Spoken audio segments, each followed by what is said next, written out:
Hey, just checking everyone can hear me. If you can let me know in the chat, that'd be awesome. And if you are joining me, it is great to have you. I'm getting a rare couple of hours of hobbying on a Saturday night. As soon as I got that green flag, I was in here like a shot, so I wasn't going to look that gift horse in the mouth.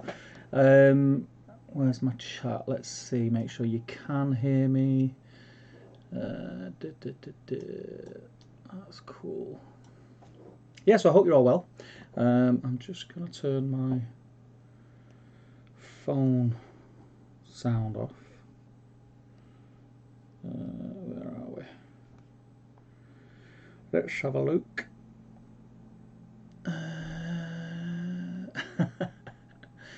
Can hear and see me? Is the sound okay? Yeah, looks good. Awesome. How are we all doing? Did everybody get their keeper this week and pre-order Aomer and the new book? I hope so. Let's have a look. Click that, and we are cooking. Yeah, so let's have a look who's in. How do I make this bigger? Oops. The chat I'm talking about. I know what some of you like. Tanya's in. How you doing, Tanya? Great to see you. I've not heard from you in ages, Tanya. I hope you're well. Glenn's in. The same. Not heard from you for ages, Glenn. I hope you're doing good, dude. You keep posting. I can. You can cook. You've posted way more than I have. I've got to be totally honest. I've been eating a lot of takeout of late, which you can probably tell. Work has exploded for me, which is good. I shouldn't be complaining, but oh my god, I could do with some time off. Joe Holzman's in. How you doing, Joe? Great to have you. Lee Hansford, well done, mate. You're just so you're going to be drinking. I'm not drinking tonight. I'm on tea. I got tea tonight. I'll show you what I've got. So I've got tea. I love tea. And my little girl insisted when I went shopping before that I got these mint Oreos. I've not had them before. They smell good. They smell like obviously they smell like mint, but it just reminds me of mint Viennetta. So I'm looking forward to tucking into those. Ruth saying, how you doing, Ruth? I'll wave back. I hope you and Sean are well. Sean's hello from Munch too. Hey, Sean. Cool. Right. Okay. So I'm gonna get some painting done. I'll show you what I'm gonna do. What I'm gonna be painting. I have been doing some bits. I've prepped this guy for the next. Is that going to zoom? And that face is in it, so it's not going to get it, is it? Oh, there we go. I've prepped this guy. Done a bit of Zenithal on him. He's ready to be painted in the next Battle Streams in Middle Earth. Did the unboxing. Great model. Great model. I've been finishing up these guys. Just got some of these named captains: Grishnak, Gorbag, and Snaga. It's not going to zoom on with boat races in it. There you go. Getting them finished. They're almost done. You have to excuse me. Terrible. I had a quiche for lunch, and then I had a chicken and mushroom pie for my tea, so or my dinner. So it's repeating on me something rotten. So I've got those done, and tonight I'll show you what I'm going to be working on tonight. This is a new setup, by the way. It's totally different scene. That probably won't mean anything to you, but when you set up these live streams, you need scenes. And I've just done this one. This took me 10 minutes, so it probably looks a bit rough, so I do apologise. So yeah, these guys. I've painted up all my other Hobbit heroes. Everything else is painted. I've painted up a load of Hobbits. And then when it comes to these guys, I didn't get them done. Simply, look, I've got a state of my fingers full of paint. I didn't get them finished because when they came, Jay had ordered a full army and sent it off for Gazballer to paint, and he painted them. So I thought, right, there's no rush to paint them now because we've got the army for the channel, but I still want my Hobbit army. So I've been looking at Damien's whips and been getting very jealous. So I'm going to get these prepped up tonight. So painting might be a stretch. I'm going to get them cleaned up and prepped, stuck to the bases, but we'll see how we go. I've got a couple of hours to kill. We'll see what happens. So if I go back here and get the chat back up. Where are we? Joe says, not got any of it yet, was waiting for payday on Tuesday. AM has sold out, I believe, which is magic. Still getting from some of your local gaming stores if you are lucky. I think Element have an allocation, so it's worth popping over there using our affiliate link below, obviously, and maybe getting one in, because I know they've got a few coming. Glyn says, I'm looking for work, caring for family at the same time, busy Steve. I still lurk about in hobby groups, but I'm focusing on cooking. Yeah, I'm missing cooking already. I'm definitely going to get back into it. I'm going to do, the plan was to do some videos, cooking videos. I did the katsu chicken one, which I really enjoyed, and that was like my first try, and straight off doing that one, I realised loads of better ways I could be doing it. I look terrible though, I look tired.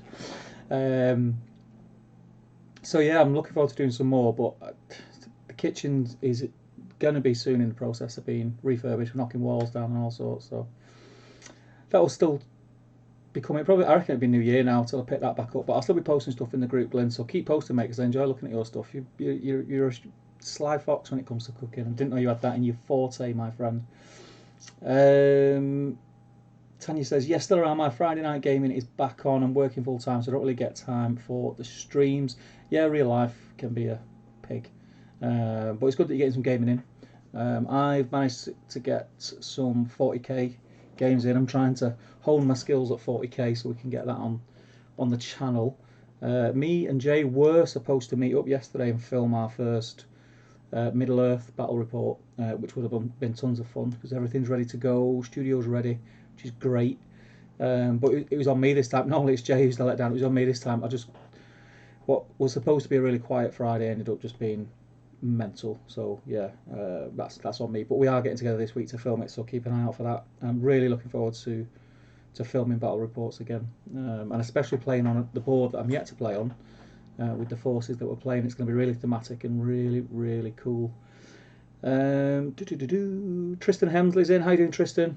Glad you can join us, my friend. I hope you're well. Joe says, yeah, so maybe I'll win one. Maybe. We had so many entries for that competition. It was crazy. I think the AMA competition, believe it or not, we thought, oh, we'll probably get 20, 25 people get in it, because I didn't think people would watch the video and then go back to try and find the secret little AMA that popped up in the corner of the screen, which I enjoyed doing, and it was nice to see that people did do that. But I'm not lying, there must be in my inbox, how many, I can see 30 a page emails, and there must be at least 7 or 8 pages of names. So I've got a lot of names to put in the hat. If anyone knows a way of grabbing names off a screen quickly, just to print off, that'd be great.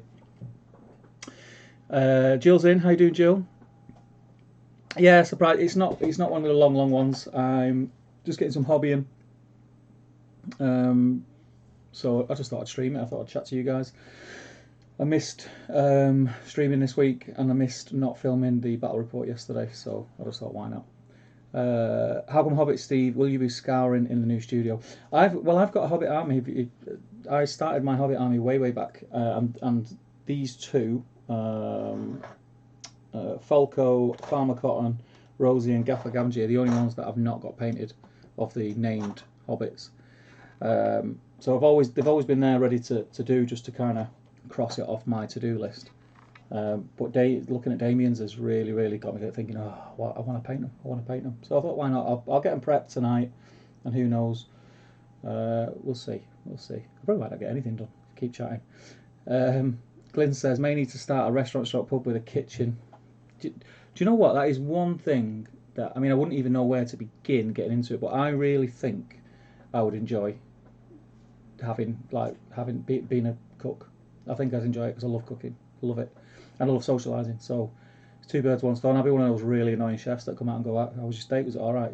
Yeah. I'm getting really upset when people said actually it was a bit overdone. That'd be me. The who's who of gaming. Who is the who's who of gaming? He says, hi, hey, hello all. Welcome, pal. Do let us know who you are. Do we know you? Is this a secret YouTube name, or are you new?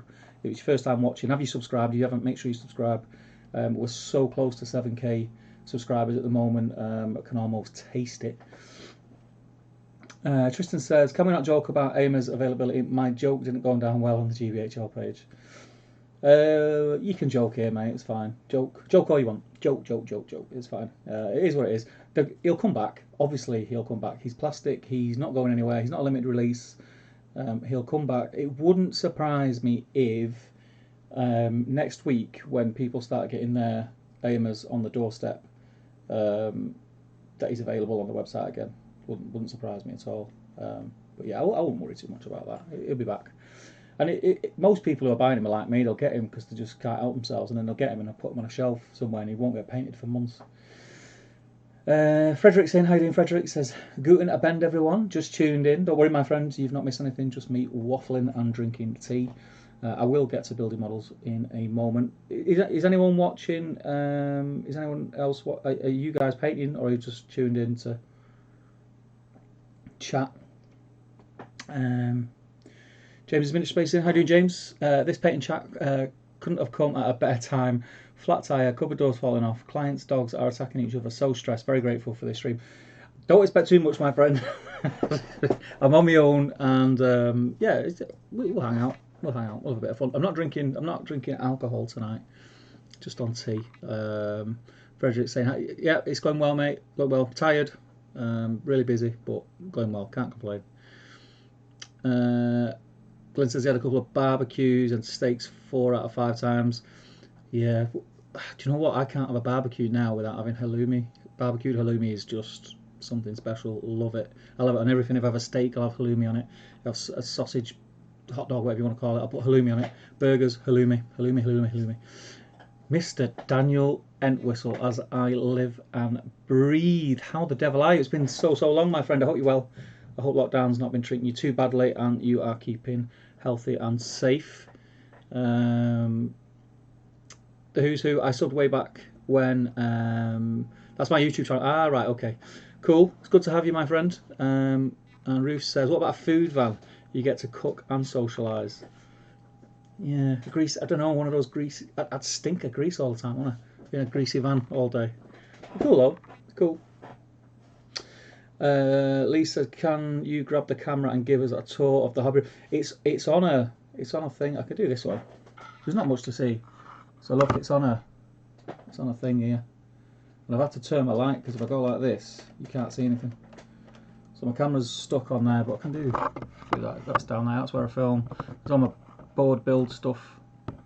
Up there is more toys and building stuff. But that's it. It's going to get refurbed actually in the winter because work's that busy. Now the studio's ready, I'm going to get rid of the bit down there where I film stuff at home. So where you see that wallpaper that looks like a wall and all my shelves, that's all going to the studio, I think. Because I need to turn that off, knocking a wall down so that putting a set of bifolds in, and this is going to be my office for work. So it might be the demise of the Hobby Man Cave. I might keep this end though, with my computer and stuff and painting station, but all that I need to use either that or I need to move and get a bigger house. Joe says, still trying to catch up on my Marvel minis. You've been smashing them out though, mate. You've been painting them for a while. Working on Black Dwarf this evening. Glenn says, I think I left the GBHL page, may give it a month and hope it's more chill. Have you how come you left? Just because it's not that bad. It's one of those, isn't it, Facebook? If you see a thread that tweet your head in, just don't read it. That's what I do. I mean, I'm an admin, and there's threads on there that as soon as I see them, I don't even bother reading them because you just know where they're going. People get a little bit uptight. It is what it is, isn't it? Like, you know, it's Facebook. Just don't read it. The GBHL page, I wouldn't leave, pal, because there's only why is that doing that now? It wasn't doing it before. The GBHL page is the place, I think. I think it's probably the best Lord of the Rings group. There's a few out there now. There's some good ones. I quite like Lord of the Rings Rocks, Lord of the Rings Minis Rocks. That's pretty much as active as the GBHL. What's the other one? There was another one. There was another one I joined the other day. I didn't even know it existed. I think it's just called Middle Earth Minis or something like that. There's, I think 2,000 people in it, and that's all right as well. There's a few, but just don't read what gets you down, mate. If it gets you down, don't read it. Mr. Entwistle says, just finished putting the plastic Gandalf the white together. Now about to put some Moranons under the brush. Good man. Good man. Great model, Gandalf the White. He was on my desk for ages. I've moved him now. Do I see what's on my... Can you see? So I've got to paint all these guys. These are all my Space Wolves. Get them done. And then in it is all my sort of fun stuff. So this is either stuff that I've started on the battle streams and not finished. So I've got base colours and a wash on Bilbo. There's an old Legolas, 2 Lurtzes, 2 Golems, Sam and Frodo, Uruks carrying Merry and Pippin, Sentinels. I've got all sorts on my desk. It's crazy stuff. Frederick says, just finished my Grishnak and 2 Falcons for Battle Companies. Good man. And Jill, that was Frederick, and Jill says, was meant to be reading through some RPG stuff, but guess I'm drinking tea and listening to the calming rambles of TTG. Ben Pearson's in. Welcome, Ben. It's been a while, mate. I hope you're well. We've got some of the older names in tonight. Quite, I'm honoured to have you guys in. It's good to have you. Daniel says, out of work, but nose to the grindstone on other things, so I can't complain too much. Good stuff. Keep busy, man. You've got to keep busy, that's the thing. You get stuck in a rut otherwise. Glenn's been painting a little bit. It's mostly chilling and looking over Mantic's Hellboy RPG. I've not really looked into that because it's just been manic. Like I said, manic will work. Turn that so it's not blinding people. It's been manic will work, and then we've been doing the studio, and obviously look, I need a haircut because what's going on with this Barnet. Been doing the studio, and the kids are off. So yeah, it's just been manic. I've not had a chance to look at any of the new games other than 40k, which obviously caught my eye. Joe says, yeah, it's been a while. They keep bringing out new ones before I can finish what I've got. That's super duper marketing for you. That's what that is. They know what they're doing, mate. They know what they're doing. Nosy Cody's in. How's it going, my friend? He says, hey, just in from work and caught this surprising live show. It is an impromptu live show.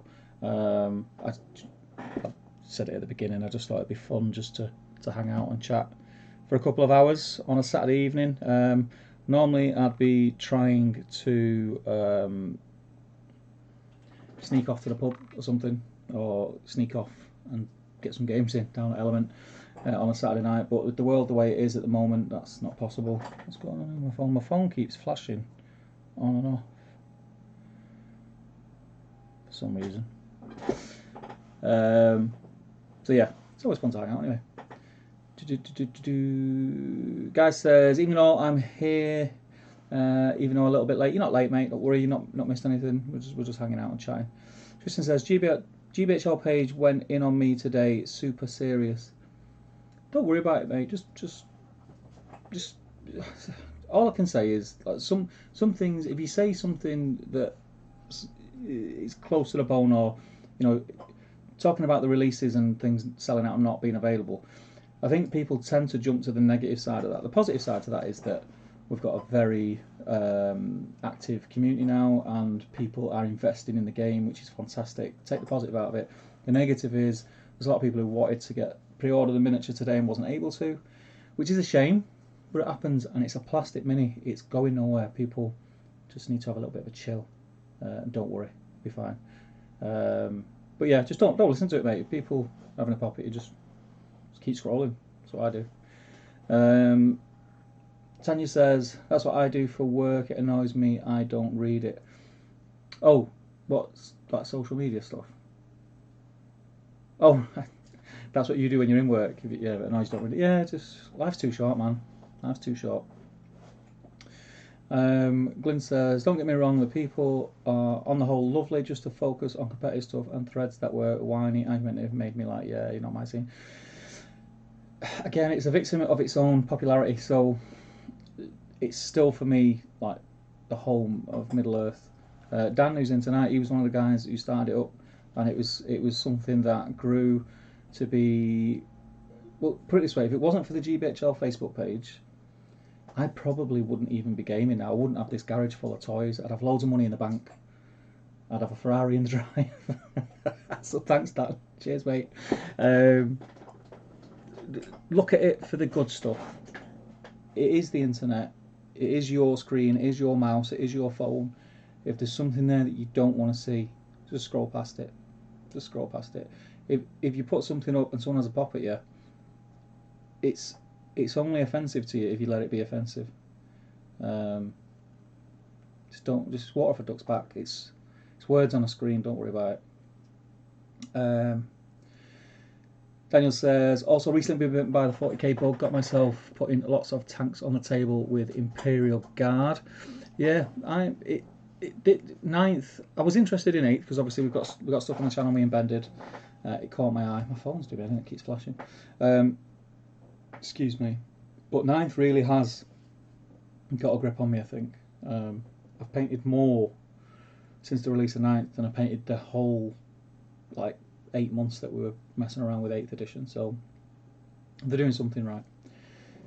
Tristan says, I find the Rocks page more chill. Yeah, I jokingly call it the Wild West of Facebook groups because you get away with murder, which is fine, it is what it is.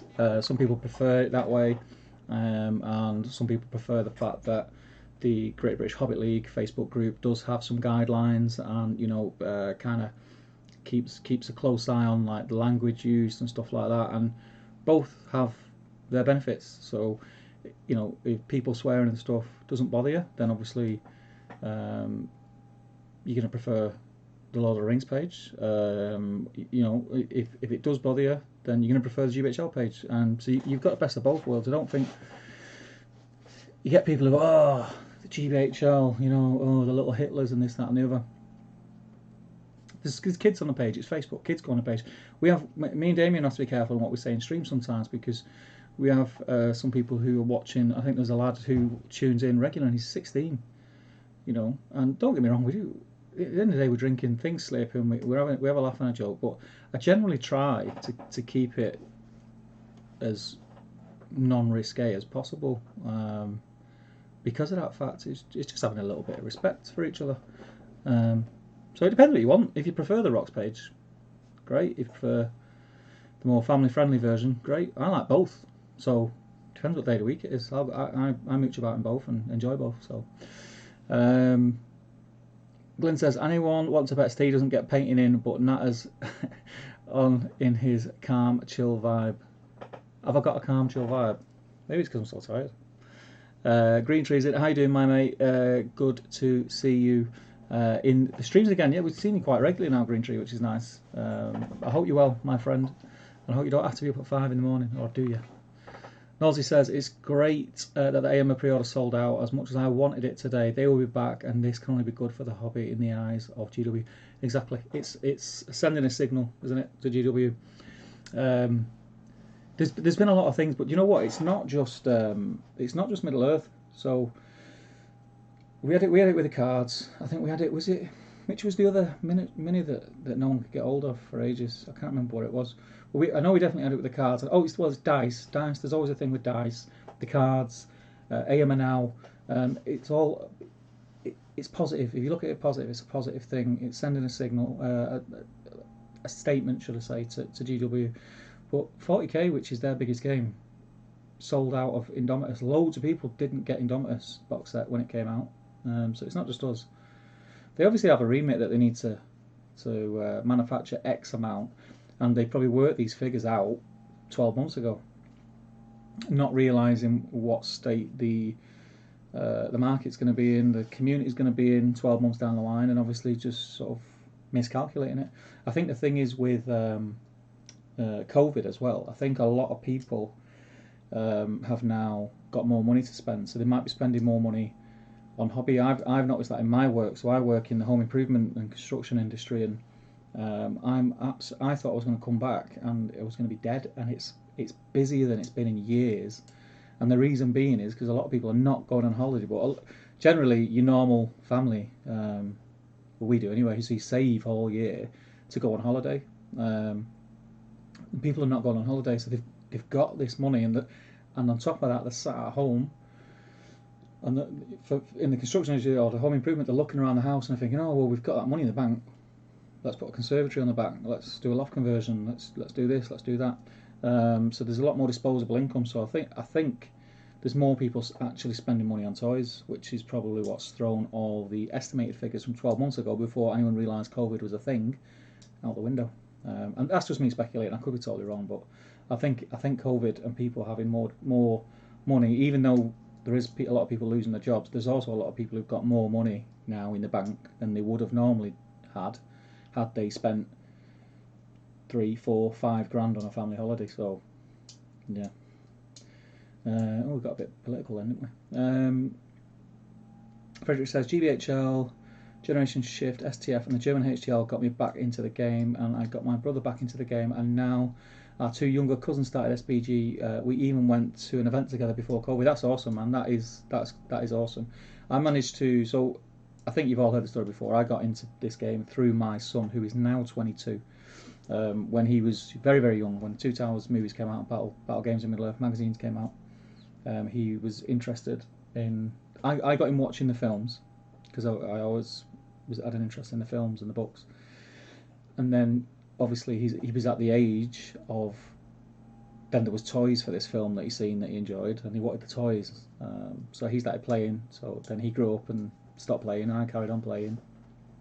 It's great to keep it in the family, and I managed to get a game in with my lad the other day, because I've not actually seen him. We speak every other day, but I've not actually seen him for 4 months because he doesn't live with me. He's 22 with lockdown and stuff. So it was nice to get a game of 40k, and he's really keen to play SBG. So I said what we'd do.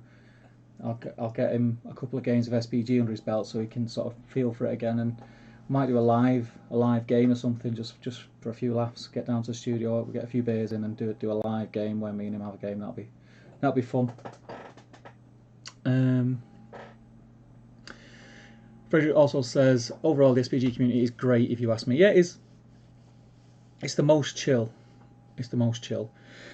I'm dipping my toe into the 40k scene, the other Facebook groups, but I was doing that. I've been doing that for a while, since we filmed the Conquest magazine stuff with Ben. And there are some 40k groups which are great. So I'm in some space, because Space Wolf's my jam. I'm in some Space Wolf groups. They're fantastic. There's no nastiness. There's no one-upmanship in there. I'm also in a Raptors 40k Facebook group. That's great. I'm in some Ultramarines ones. They're all right. The ones that I find are odd are just the sort of generalisation ones, like just 40k, the real 40k for adults, 40k for adults, and all that bobbins. I remember there was one, and I went in and I sort of said, "Oh, thanks for having me, guys. A bit of a noob to 40k, just trying to learn as much as I can." And I think the first post was, no, that was it. I said, "New to 40k. Want to learn as much as I can. I also do run a YouTube channel, so I hope it's all right if in the future I might post links to some of my 40k content. It's fine if not, them kind of posts." And the first response I got was literally saying, "Why don't you and your effing YouTube channel go and take your face for a what?" But I found it quite funny, because I'd heard all the horror stories about 40k groups, and to be honest, that was the only one really that I've had any grief in, and I just left the group, because I thought, well, that was my first post, so I just left it, and that's what you can do with Facebook. Just leave it. If it's not for you, just leave.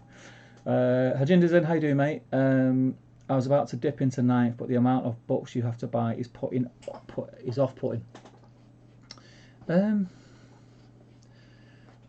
don't know if you do have to buy a lot of books. I mean, you need the core rules, which are free, they're online, and then you need your faction book, and then obviously there's the others, but you don't need them unless you like playing competitively. You don't need them really. And if you go into a gaming club to play someone who sort of does want to use them, they've probably got them, so they're at the table. I wouldn't let that put you off, mate. Play it. Get out of the game what you want to get out of the game. If you don't want to go and buy all the books, I'm not going to buy any other books. I'm not playing. I probably won't enter any tournaments. I'm just playing for fun. I was playing to do stuff on the channel and just playing for fun. And we want to do a couple of 40k events, TTG 40k events. Because we're based at Element Games and Jay works at Element Games, we'd be silly not to touch on 40k, just because Element Games has such a massive 40k player base locally, and that means that we've got unlimited access to people who really know what they're talking about, like players who are good players. We've got players who have got amazing armies, amazing painters. So that's our thought behind it anyway. I look weird because I'm on one side of the screen. Let me do that. There we go.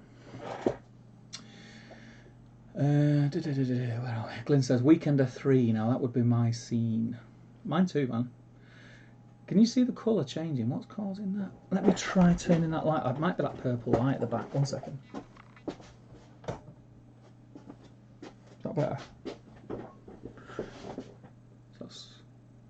I think that's sorted it, right? Yeah, Weekender 3. We've been talking about Weekender 3 of late, Glyn. There's a few things that we need to iron out before we even book a date in. But don't worry, as soon as anything's happening, we will announce it. And there will be, let's put it this way, there will be another weekend-long event at Element with us there. That's as much as I'm going to say at this moment in time. But we'll do, to be fair, with everything that's gone on as well, there's no point booking anything in at the minute. So yeah, but as soon as the conversation's been had and we've dotted some I's and crossed some T's, we'll post something up, and it will be great to have you over again, my mate. Tristan says, I agree that we do have the best community still, Frederick. Yes, 100% we do. James says, first time in 5 years I've been painting 40k, loving my Necrons so far. The Necron models are fantastic. That one today that they shown with was it six guns he had? Look cool as well. Look really good. They've done really well. I mean, the Games Workshop models are always great. When we do unboxings and stuff, I say it to Jay, I say, like, sometimes I don't like doing unboxings because I sound like a Games Workshop fanboy, because all I ever say is, oh, look at the detail, look at this, it's great, I love it, and I've not had anything bad to say about any of the models for a long time. I like to think I'm quite a positive person anyway, so I don't know if I would. I think something would have to really, I'd have to really not like something for me to be negative about it.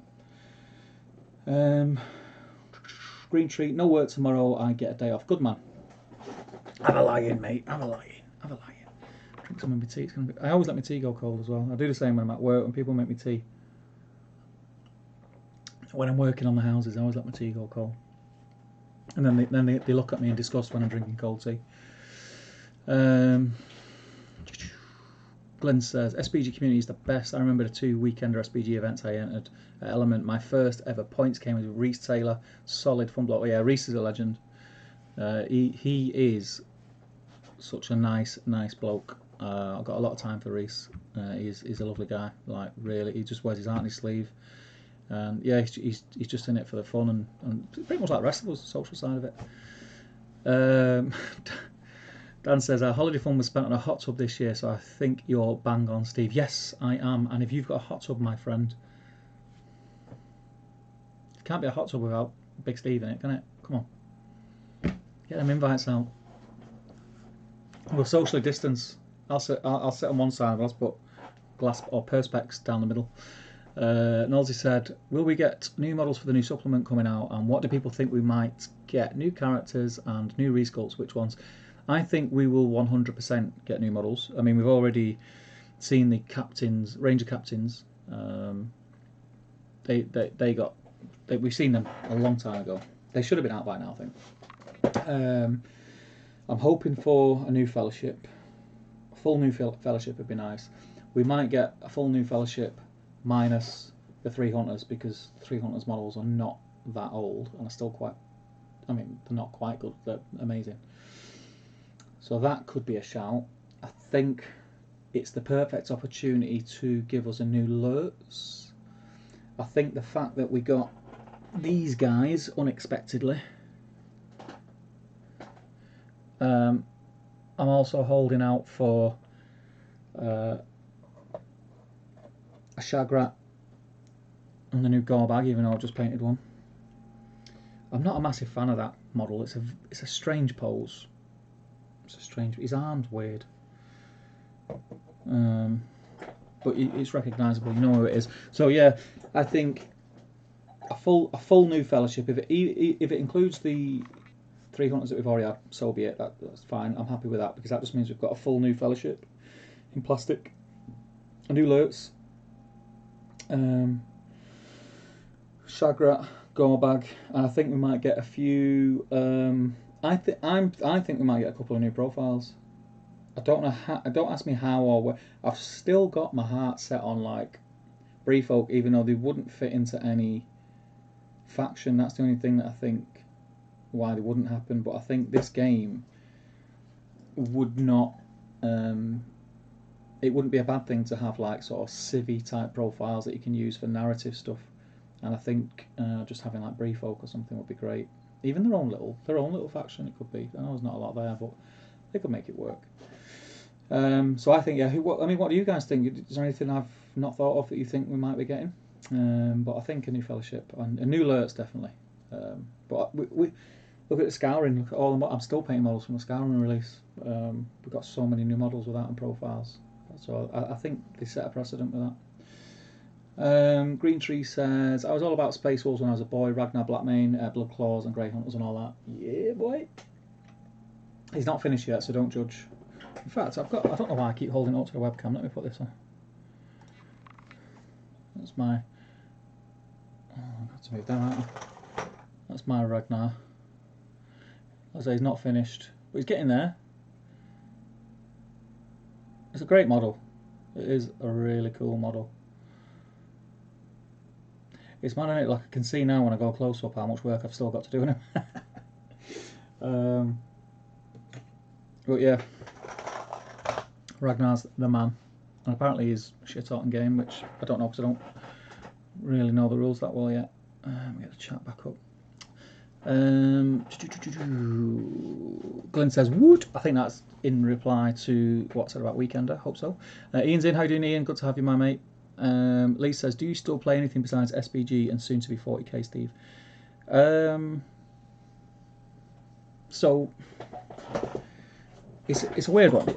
I suppose that the true answer is no, because I don't actually play. But up there I have Star Wars Rebels Army for Star Wars Legion, which we were going to have on the channel, but we just decided we could end up being busy fools and juggling too many balls, so we decided not to in the end. It's not to say it will never feature on the channel, but we kind of thought, right, most of our subscribership are Middle Earth players.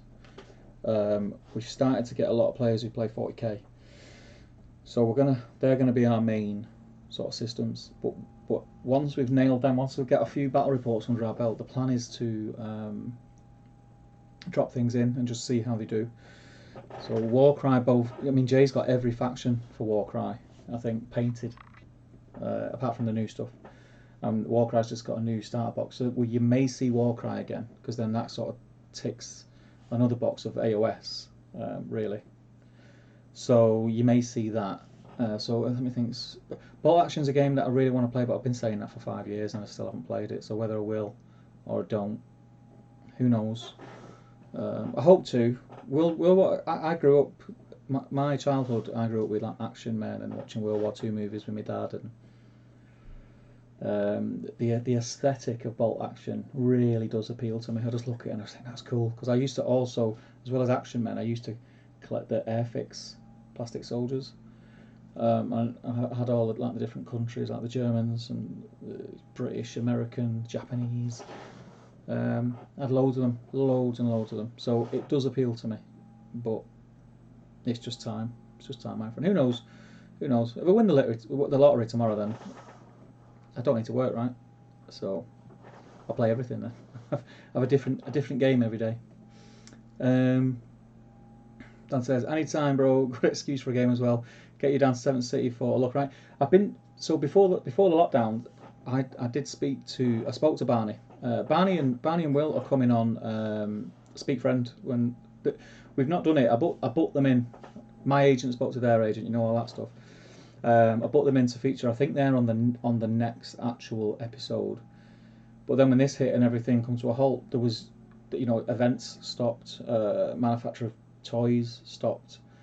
I didn't want to get them on and not have anything to talk about, because I think having Barney and Will on is a very good opportunity to have a good episode of Speak Friend, where we're talking about events, we're talking about the Great British Hobbit League, you know, we're talking about tactics, we're talking about armies, and with none of that going on, I just thought it would have been a waste to get them on. So I've just put it off and put it off and put it off. But they are on, and I'm excited to have them on. And I also said that it would be great to Barney, and he seemed keen, and I'm still up for it to happen again once things calm down a little bit, to have like a takeover day where we come down with our live setup, and stream pretty much, not all day, but we'll have like a morning session, an afternoon session, an evening session, where maybe we'll live stream a game in the morning, and then we'll do an actual live stream, like talkie live stream, sort of late afternoon, and then stream another game in the evening, and we could do that in a day, set it up, he just gives us a corner, and that'll be a lot of fun. I'm really looking forward to doing something like that, and everything just got put on hold with COVID, but I'm looking forward to still sorting that out. It still is something that I want to do. Really want to take Top Table on the road. It's I think it is what is going to be our kind of forte. I think just to go to other places, stream games, stream events. Yeah, that basically, yeah. I don't want to say too much because we spoke about it loads in the past, and then it didn't end up happening because of COVID. But yeah, that's my vision. That's my vision, to do that, to go and do live, go on the road, and not even just events, like go to Seventh City and do a Top Table takeover and just stream there. We get 3 streams. We can stream them live in the day and then take them down off YouTube, and then release them, like, you know, slow release them as videos, edit them, and slow release them, which would be a lot of fun. And I just think it'd be really good for the channel. It'd be really good for the communities as well, which is good. So yeah, but I'm looking forward to it, Dan. It'd be great to catch up, mate, and have a game, roll some dice. Ian says, got me some SBG action today, taught my 13-year-old cousin the basics, combat, movement, etc. I couldn't remember how to do anything else. Well, there's a certain channel that has a how to play, Ian. You could have just give him that. You could have just pointed him in that direction, and then you could have played a proper game and smashed it. But no, that's good, man. That's good that you're getting someone else in, and it's good that you're going to have someone who's a relative that you can get regular games in with. That's always a bonus. Hajinda says, I think we might get a new fellowship because the new ones are in the Two Towers gear, Return of the King, armor, Pippin. Yeah, that's the only thing I'm holding out for. But yeah, I think the days are gone of getting loads of multiple sculpts of the same character. That's the only reason why I think if they do a new fellowship, there's a fair chance that Aragorn, Legolas, and Gimli won't be in it, because we've got the new plastics. But I hope so. I'd buy it in a flash. I'd buy it. Niall says, all I want is a Forge World Build a Pony. It's mad that Build a Pony is so sought after. I've got pretty much everything, I think. But yeah, it's not great. It's not great in game. I think it's that thing, isn't it? When something's hard to get, people they want what they can't have with Bill. But he's fun, but he's a bit naff. Damien's got mine, actually. I borrowed it in for his battle report that he did for Warhammer TV. Or Warhammer Community, should I say. Joe says, I still fully expect a plastic Frodo, Sam and Gollum pack release with a book. Yeah, I think that's a given. I think that is a given. And we need a plastic Gollum. I think a plastic Gollum will look awesome. Oh god, I make good tea. Frederick says, Kirifungol Snaga and a name order Urukai for a Kirifungol Legion. Green Tree says, if we get a new fellowship, do you fancy painting it for Mystic? Nope. My commission painting career didn't last long. It didn't last long. I love painting, but I love painting my minis. That's what I found. That's what I found out. For anyone who doesn't know, when the lockdown first hit, construction industry came to a massive grinding halt, and I had a bit of a panic attack because you used to bringing in an income every week, and then all of a sudden that just stops.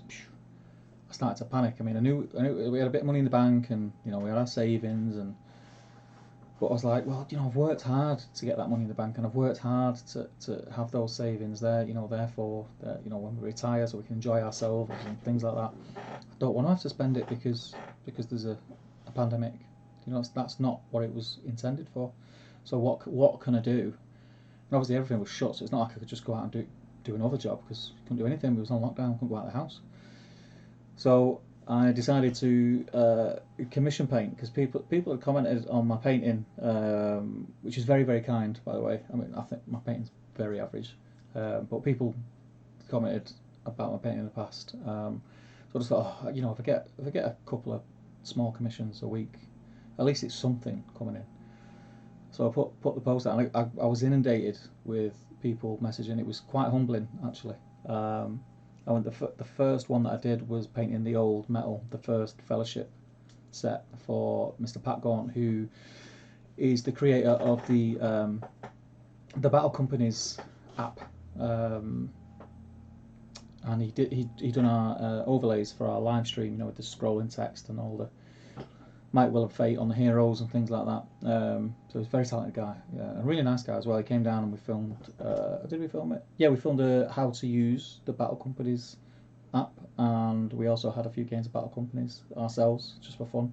And it was a nice day. It was a great day. Anyway, I'm branching. I always branch off. So I painted him the Metal Fellowship, and I ended up stripping. It took way too long. So it wasn't worth doing. But then when I did it, I was paranoid that it had to be spot on, and if I didn't do it well, he wouldn't be a happy customer. So I liked them that much when they finished. I didn't want to send them to him. I wanted to keep them because they were better than my actual Fellowship. So I ended up then. I thought, right, I'm gonna have to paint my own again.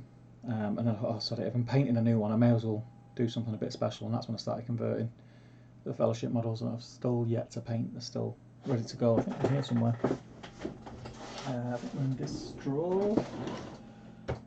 No, they're in one of my drawers. So yeah, anyway, long story short, commission painting wasn't for me because I wanted to keep everything that I painted. So yeah, I don't do that anymore. I've still got a couple that I need to finish. So I've got some Dol Amroth Knights that I need to finish for someone, and also a Watcher in the Water. But luckily they are really cool guys, and I think if they were honest with me, I know they didn't really need them commission painted. They did it to help me out, which means a lot. So yeah, I thank them greatly for that, and I wanna do a good job of them. So when things calm down at work, I'm gonna get back on them and get them sorted. So yeah, geez, that was a long answer, wasn't it? Sorry about that. Rhetoric says a little bit like Ugluk's Legion, but for Mordor. Yeah, I think there's definitely going to be a good and an evil Legendary Legion in there. I think possibly more than one each. But we'll see. I'm just looking forward to getting the book. I mean, I'm looking forward to. I love narrative scenarios, you know, and the thought of filming those for the channel as well. I can't wait for it. I think we're looking at probably getting the announcement next. We're saying that there is a Warhammer community article going up tomorrow. It's about 6 o'clock. They go up, right? We still could. Oh, sorry, it's repeating on me, that pastry. Terrible. We still could get an announcement tomorrow. 6 o'clock, fingers crossed, touch wood, bum bum, which would be fantastic for pre-orders for the Quest for the Runebearer. But I think it might be next week. I think it would have been mentioned today on the live stream. I don't see any reason why it wouldn't have been, because they went through like other smaller games like Warcry and Necromunda. I think they would have mentioned it today, but who knows?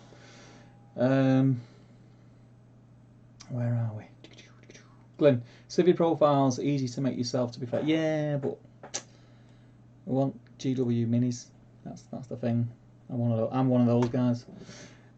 Tristan says the lurks with sword and shield look so awkward. Legs close together on tiptoes. Yeah, they're not great. They're not terrible, but not great. They're showing their age. They're still good models. The one where he's taking a bow out of his quiver is probably the best one. I mean, the bow drawn is a good one as well. So, Hajinda says Warhammer Underworlds is pretty good, although it's more of a card game than miniatures. Yeah, Jay likes that. I've never played it. I know Jay likes it. Glenn says I'd love a Lotto win. It would allow me to move to Manchester. No bother. Yeah, wouldn't we all, mate? Would we all? Daniel says sounds rad on all counts. Yeah, I can't wait. It's going to be good. And I'll make sure that once it's all been arranged, you're in the loop, mate, because it'd be great to hang out. We may as well. I think we may as well stay over. To be fair, if me and Jay come over, we'll do all the filming today. We'll stay over and we'll go out for food and beers on an evening. We'll just get a B&B or something. It'll be a lot of fun. You know what? That's actually a shout. The live stream in the middle of the day. I could kill two birds with one stone with that. That could be a live speak. Well, we do live speak from live anyway, but that could be a.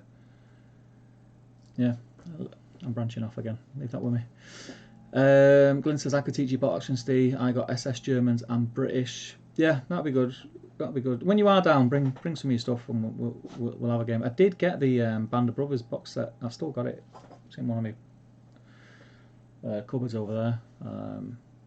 I bought it with. I think I unboxed it on the channel. I think if you go back far enough, you'll find it. And I was going to do some content and just never ever got round to it. Frederick says Build a Pony is the only model for pack horses for battle companies. Also, for the one scenario, you need 5 of these. Jeez. See, that's where third party comes in, and it's fine. Just use third party stuff for stuff like that.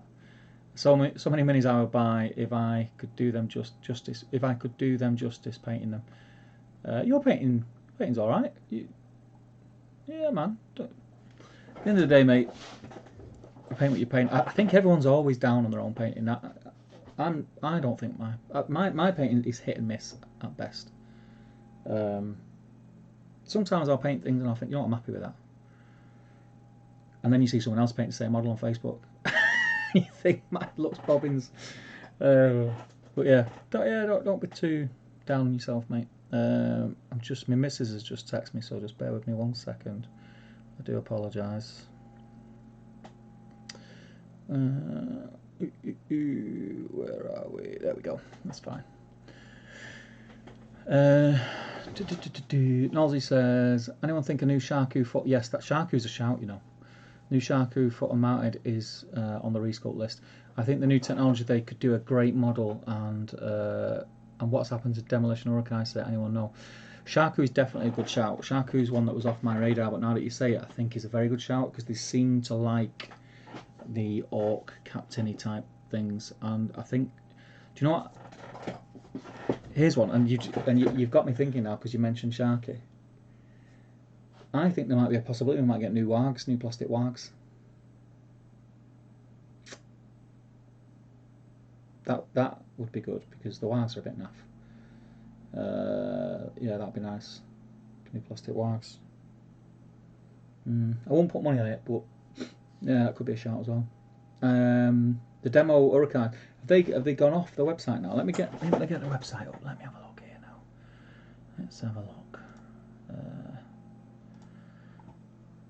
GW.com, let's find it. Games Workshop.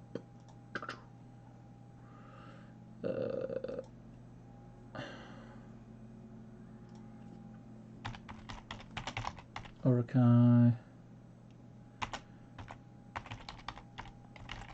Demolition. So they're just not there. Just not there, are they? Alright, okay.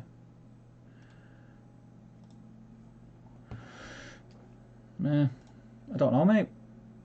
I remember seeing something on the Facebook group that let me get the chat back up. That someone mentioned. I remember reading something someone mentioned. I didn't know they'd actually totally gone. It's weird if they have totally gone, and they've just FAQ'd them. That's odd. Yeah, don't know, mate. Someone in the chat might know better than me. Dan says, I live around the corner from the shop, so it's an easy one for me. Would be more than happy to wine and dine the Perry. Yeah, mate, that'd be belting. That would be belting. We'll definitely make that happen. That's not a if or a could. That's a defo. I'm down for that. Green Tree says, Band of Brothers is a series I've watched about 10 times, normally around Christmas when I got plenty of time. Band of Brothers is a great series. I've got the DVD. There was Band of Brothers, and what was the other one? Was it Pacific? It was Pacific, the other one about the Japanese on the Japanese theatre war. They were both great, but Band of Brothers was fantastic. Joe says, I think Rob said on Facebook the demo set is being gone is a weird website glitch. There you go. Yeah, I can't see them. I can't see them getting rid of that. It's a widely used unit, and I know a lot of people went out and bought it. You know, and the new rules came in, and people think that things are. Do you remember when everyone thought the Avenger Vault Thrower was going to be game breaking? That was funny. I was one of the people. I bought 3 of them. Well, I didn't buy 3. I had 2, and I got a third in a eBay lot, and I thought, I'm going to paint them all up. And I painted them all up. Never used them, but I did play against them at, it must have been a Throne of Skulls, must have been, or one of the GTs at Warhammer World, and I was playing Iron Hills against Gondor, and he had 2 Avenger Bolt Throws, and they did nothing. They did nothing all game. So I painted them up and never used my own. Niall says, yeah, it was weird that as soon as War in Rohan was released, they discontinued the demo team. Yeah, I think like Joe said, if Rob said it's a glitch, or obviously if he's put a statement out like that it shouldn't be that they're not there. So maybe it is. Maybe someone's like took them down by mistake, or it is a glitch. But by the sounds of it, we'll be seeing it back there pretty soon. Glenn says, definitely remind me, it would be easy if I get settled over there. Coronavirus pain in the butt. Yeah, it is. It's a nightmare. It's a nightmare. It's been a nightmare in Manchester because people are idiots and keep having house parties and illegal raves and stuff like that and getting together. And then, you know, we all like the marches like a month ago, and I think people they just don't think things through. And I know it's hard. I know we've all been stuck in, and everyone wants to get out. And generally, as humans, we are a little bit stupid, and as soon as our government eased the lockdown a little bit, I think the majority of people didn't see it as an easing of lockdown. I think they thought, all right, that's it, we're back to normal now, let's crack on. And then we started seeing the repercussions of that, and we got put back down a lockdown. It's now easing again in Manchester, which is good. I'm keeping my eye very closely on it because I've got Scouring coming up in October. Going to make a full decision on that, I think, in a couple of weeks. I'm hoping it's going to be all right if the easing of lockdown keeps going. It may be a case of putting it back. It may be a case of turning it into 2 smaller events rather than one big one. There's loads of things on the table. I need to look at what's best for everyone. And as long as everyone's safe, that's the main thing. I've got to cancel it. It's not the end of the world, but it would be disappointing. Hajinder says, I think we get too hung up on the great painters we follow on social media and compare our work to that versus the normal painting level of your average wargame. I totally agree. But I wouldn't change it for the world. I love seeing great painters. I had a airbrush lesson last week or the week before with Byron, who he owns or co-owns Element Games, Artis Opus, and other companies related to hobbying and gaming. And he's a very, very, very talented painter. I'm just seeing the things he can do with an airbrush. You look at it and you think, I can't. How does he do that? How does he have the concentration and the know-how to do that? If you watch some of his videos, if you go on the Artis Opus channel and watch some of his videos, some of the things are like, what? You're using what colour to do what? You're using luminous green to highlight dark blue? What the hell? And then he does it and it looks amazing. And it's I suppose it's just an understanding of how things work, and you keep doing things and you learn things and you keep getting better. And we do learn a lot from looking at these guys on YouTube and Facebook. Just keep watching them. Just don't compare yourself to them, because these guys will paint for 10 hours a day. I think that's the difference. Joe says it was in reply to Ben's post asking about it. What was What was in a reply to Ben's post? You've lost me there, Joe. But that's easily done. I'm easily lost. Rob said it was a weird blip. Ah, right, okay. On the GBHLs, I'll probably just out of stock at the min. Niall says, I checked if you change your country, the demo team becomes available. So obviously then, yeah, it is just a slip up somewhere. Skull Munch says, by the way, mate, can't read anything on your face, but you can't read anything, but your Facebook chat is visible on the stream. Who's chatting to me on bloody Facebook at this time? Oh, it's Battle Streams. Yeah, it's fine. That's our the Battle Streams Patreon thing. It's all right. It's all right. I've got nothing to hide, me, Skull Munch. Not like you, mate. Glenn says, are you back under lockdown? No, we were. We're coming out of the other side now. There's still parts, so Oldham is pretty much on lockdown.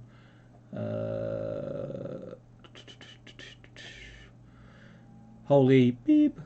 Munch has a point. What is that? What about the chat? Don't worry about it. Unless anyone was been swearing in it, then that would be shocking. Carl Daly says, evening, just finished work and listening on my drive home. I live in Leicester. And the extended lockdown was an absolute pain. Still not allowed to go into my nan's house for a cuppa. It is really, I mean, it's a nightmare. Leicester got it hard. I think Oldham is gonna get it like you guys have had it. So I feel your pain. We had it a little bit. We kind of went into semi-lockdown again. So it was hard. I've seen him, like my mum. My brother works for me, and he still lives at my mum's, so I drop him off every day. I don't go in the house. I'll go around the back and I'll sit on the garden if it's not raining. That has been lovely though. So that's the one benefit. I've been able to sit in the garden and have a cup of tea and chat to her. But it's stuff like my kids. My kids have not been able to see my mum because my mum's got COPD, so she's high risk. So I can't risk taking my kids round. Is that people posting on there again? Terrible, aren't they? I better sort it out before Skull Munch start screenshotting it.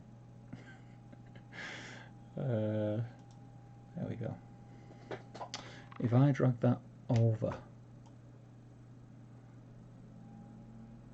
I can't be bothered. Skull Munch, I'll let you see on my private chat. It's all right. What was I saying? Yeah, my kids have not been able to go and give me mum a hug and stuff, which has been hard for them and hard for my mum. But you know what? We're not the only ones. We're all in the same. We're all in the same. What do you call it? We're all in the same boat. That's the word I'm looking for. Boat. It wasn't a hard one, was it? So I feel your pain, Carl. That's just going to be. That's the thing. That as soon as someone starts chatting on that, I'm not going to be able to stop it. So give me a second. If I do that with it though, might be able to. I think I might have nailed it.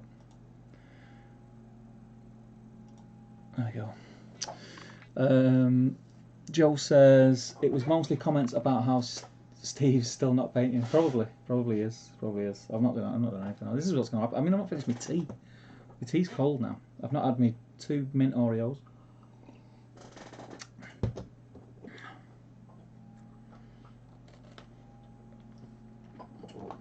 Very good. Highly recommend. Okay, where are we?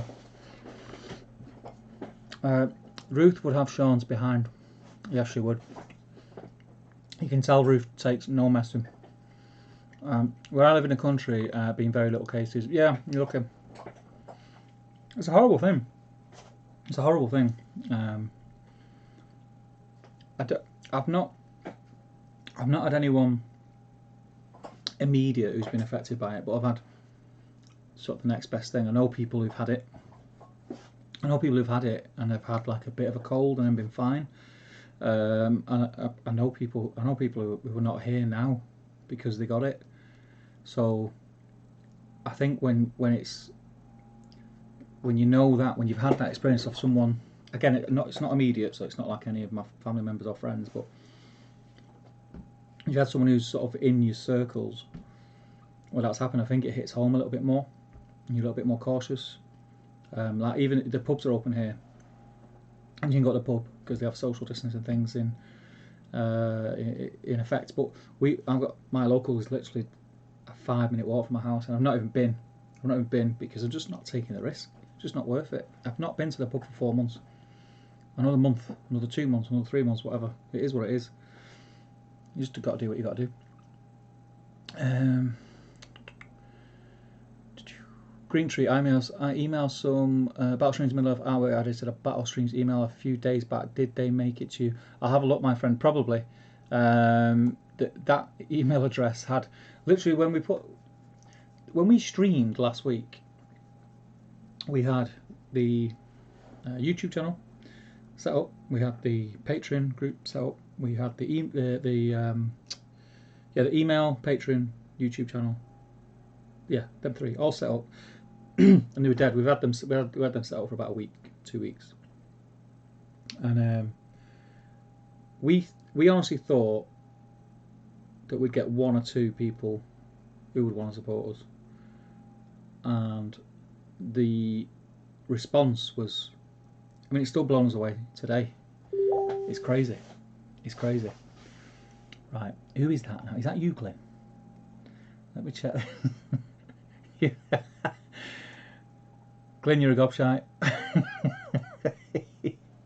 Anyway, as I was saying before Glenn interrupted, I had chocolate on my teeth. Yeah, the response was amazing. So we've had that many emails. The Patreon group is just constantly going. The chat group is constantly going. We've not had a chance to go through all the emails, so I will check them, Green Tree, and I'll get back to you. Me and Damien are trying to do it between us, but it's just grabbing minutes here and there. But it's amazing. The support we've had is fantastic. But I look forward to seeing that, because we are looking for some artwork. We want something that's like Damien's done a few, but we want it to be kind of like it's gonna be a logo. So it's got to be able to go on dice. It's got to be like a logo, like this, like a logo like going on t-shirts. And I'm not great at stuff like that. I have visions in my head and I just can't put them on a screen, if you know what I mean. Bit weird. But yeah. There's also comments about yeah, been there, done that one. It's called, Sean says, not bothered, but I know you cheeky monk lads are full of naughty secrets. What? Never. I can't keep a secret to save my life, mate, so any of my secrets, everybody knows them. Frederick says, sorry to have to share my progress with chat. No, not a problem, mate. I was only joking. It's fine. Keep posting. Keep posting in the chat. And I'm caught up. So what I'm going to do, I'm going to flick to this. I'm going to open these guys up. I'm going to put my light down without blinding you, hopefully. Get my knife out, ready to go. What else do I need? I've got one of those thingies somewhere. What are they called? Scratchy mold line things. God knows where it is though. It's great, isn't it? I've got all these things with compartments for all my stuff, and I can't remember where I put which compartment I put me. I'll do it with my knife, sod it. I'm going to finish this. I'll get the chat back up.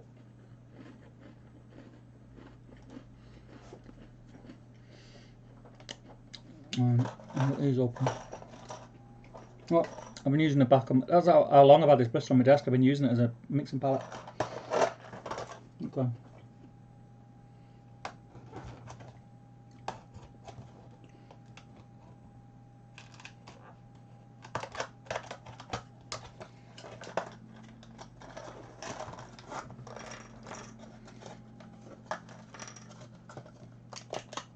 So this is Falco Boffin and Farmer Cotton. They're pretty good actually. They're not three bad.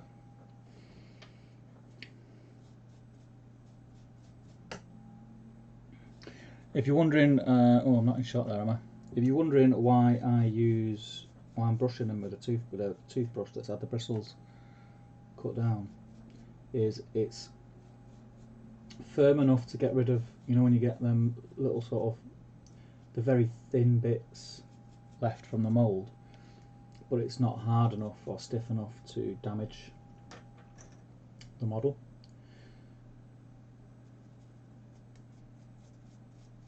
So I always give them a little brush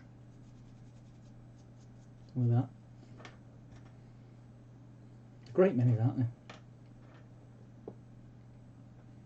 So he's complete, right? Yeah.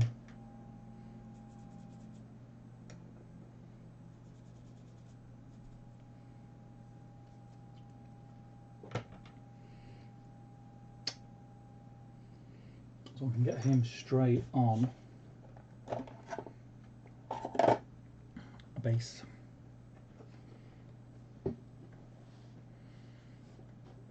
Beautiful.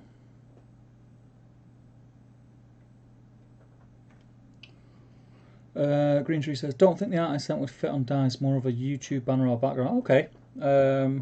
Cool, yeah, because, mate, we need all sorts. We need all sorts. I'll have a look for it. I'll have a mooch. Yeah, we're desperate for a logo. I'm going to put, I know you love it, I'm going to put my super sexy glasses on. So, how awesome do I look? Because it's the only way I can see the mould lines. And he's got some corkers. Can you see them? So I'm going to get rid of these.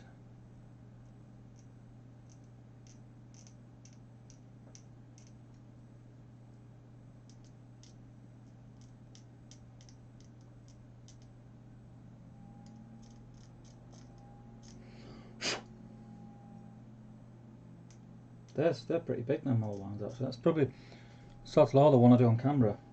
Probably the worst mould lines I've seen on any of the Hobbits. You don't want to scrape too much because you get rid of all the detail. The rest of him looks alright.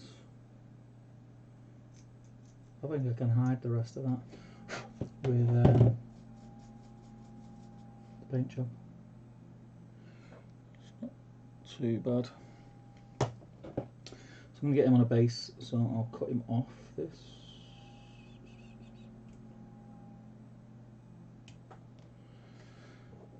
Okay, I'll give you a quick how I base minis. Don't need any sexy glasses now. So, some activator for my super glue. Get some super glue. So I stick the mini to the base first, but what I don't want to do is just stick him on like this, especially a Hobbit. If he was a normal like warrior with boots on, it's not too bad, but with a Hobbit, I'd end up losing the toes and the feet in the sand and grit I'm going to put on. So what I do is I put a little bit of glue on each of the contact points on his feet. I position him on the base where I want him to be. Fingers are in the way, I do apologise. And then I just touch the base like that.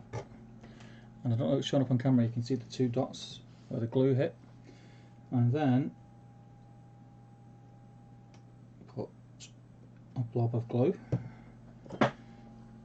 And then spray my activator on it. And I'll let that dry.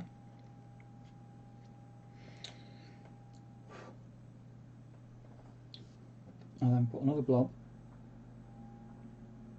And what this does, it just raises his feet off the base.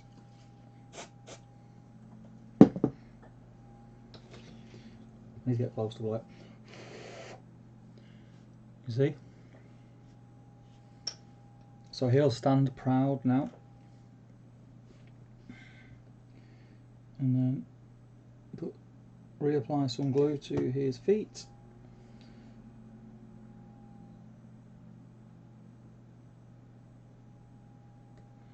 Put him on the base.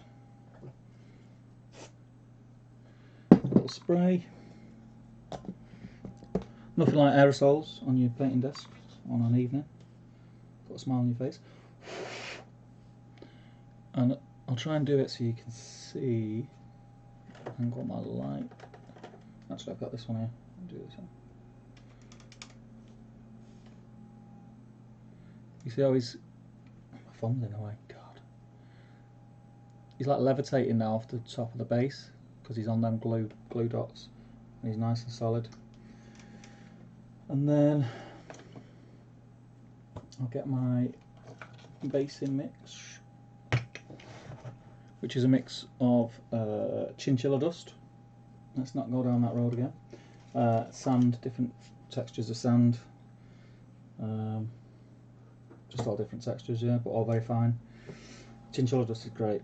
And then I'm just going to apply, and yes, I am using super glue to base my models because I am a rebel. Blob on either side. Spread the glue.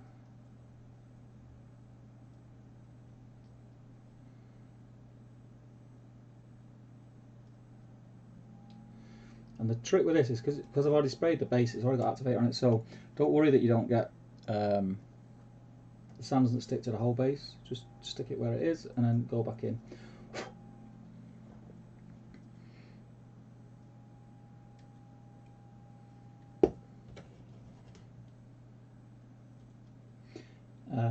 And the reason I use super glue is because it means that I can work with it straight away. I don't have to wait for PVA to go off. So I'll just leave him in, tap him off.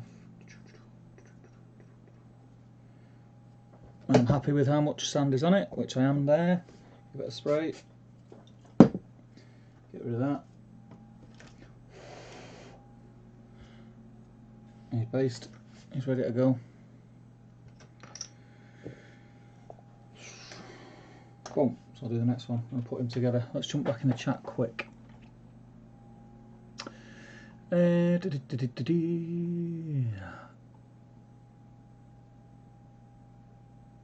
Green says, don't think the art I sent with... Oh yeah, we done that one.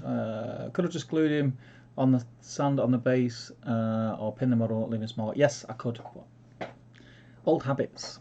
What was it? Old dog, new tricks and all that. Frederick with the pro moves. Yeah, I've done that, but also then sometimes he stands off too proud. At least now he looks like his feet are like bedded in the what's the word? Texture. I've got to put my glasses back on. Apologies, because I can't see basically. Get rid of that. Get rid of that.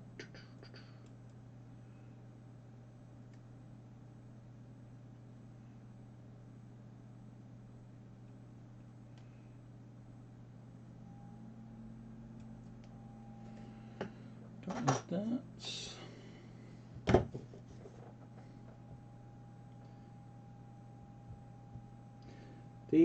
These Hobbit sculpts, like they are some of my favourite sculpts in the range. They're amazing.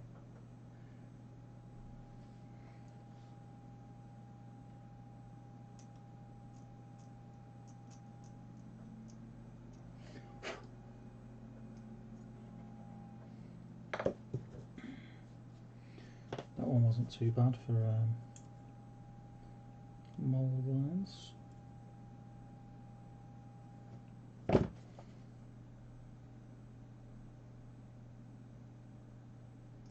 Yeah, I've got a couple of hours to hobby. Let's do a live stream so that I forget to hobby and I just talk. Alright, let's do this again. Let's do it Frederick's way, sod it. Let's do it Frederick's way. This is another way. A la Frederick. So get your super glue on, boom, boom, boom, boom. There's my cocktail stick. Oh, it's stuck to my bloody thing. Spread it. If you do base like me and you use super glue, be very careful you don't get it on your fingers.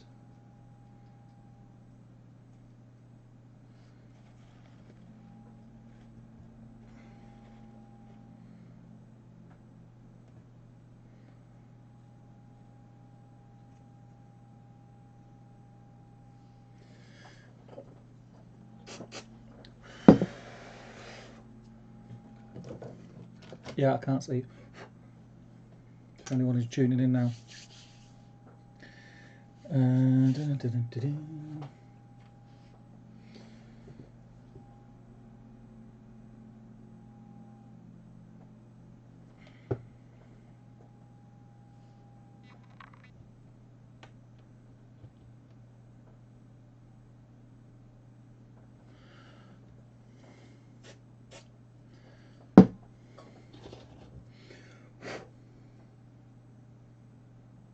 Yeah, he's on. The one thing I will say, Frederick, doing it your way, is he doesn't feel.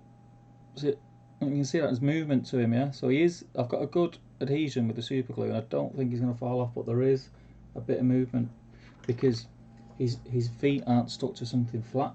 They're probably just on the top of the grains that he's on. Whereas this guy is solid. It's got a nice contact. But yeah, works well, mate. Same end result. So yeah, right, let's get these arms on. Put my gigs back on.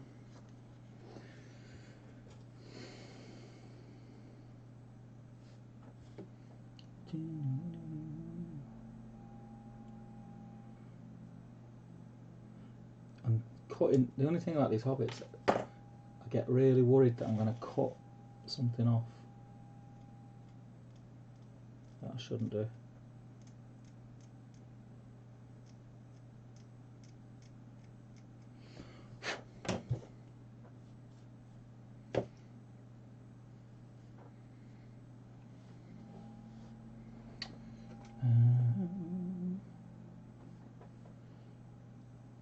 Oh, it's one of them fiddly two-arm thingy bobs in it. Right, okay. Cut that bit off there because it'll be easier to cut that off. I apologise if everything I'm doing is not in shot. I'm really bad at staying on camera and being able to see what I'm doing.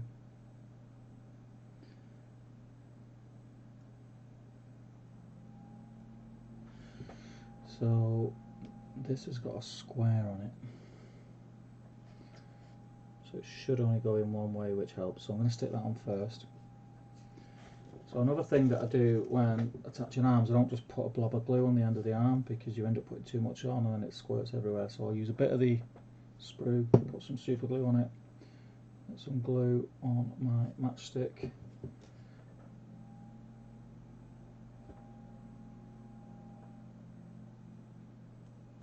Attach it there. It's actually still a bit too much glue on that. And then attach the arm. They're so small, my fat fingers. Boo. Happy days. That went together well, didn't it? So get this bit on. So again, I've got a little bit of glue on my sprue, so I'll just touch the elbow joint and the wrist joint onto the glue.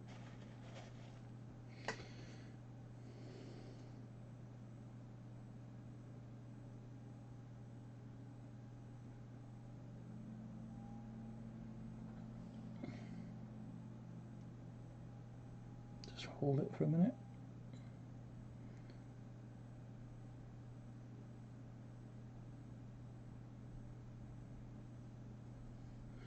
And just to stiffen that up, a bit of spray. And that is them put together. They're great, aren't they, those? Happy with them. Went together alright. Take these off.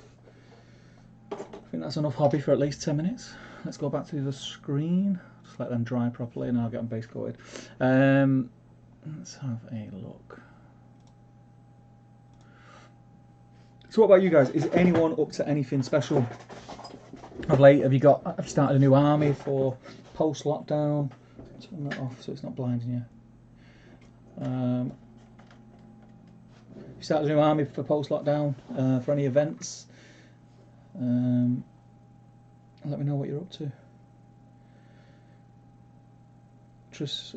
Glenn says, back, had to hit a fridge for cider, didn't miss much, mate. Tristan says, wish I had a drink, sat in work. I'll have a few bevies tomorrow. Glenn says, Woodgate Irish pear cider. I'm not a cider drinker. I can drink cider. I'm not a cider drinker. I like a fruity cider.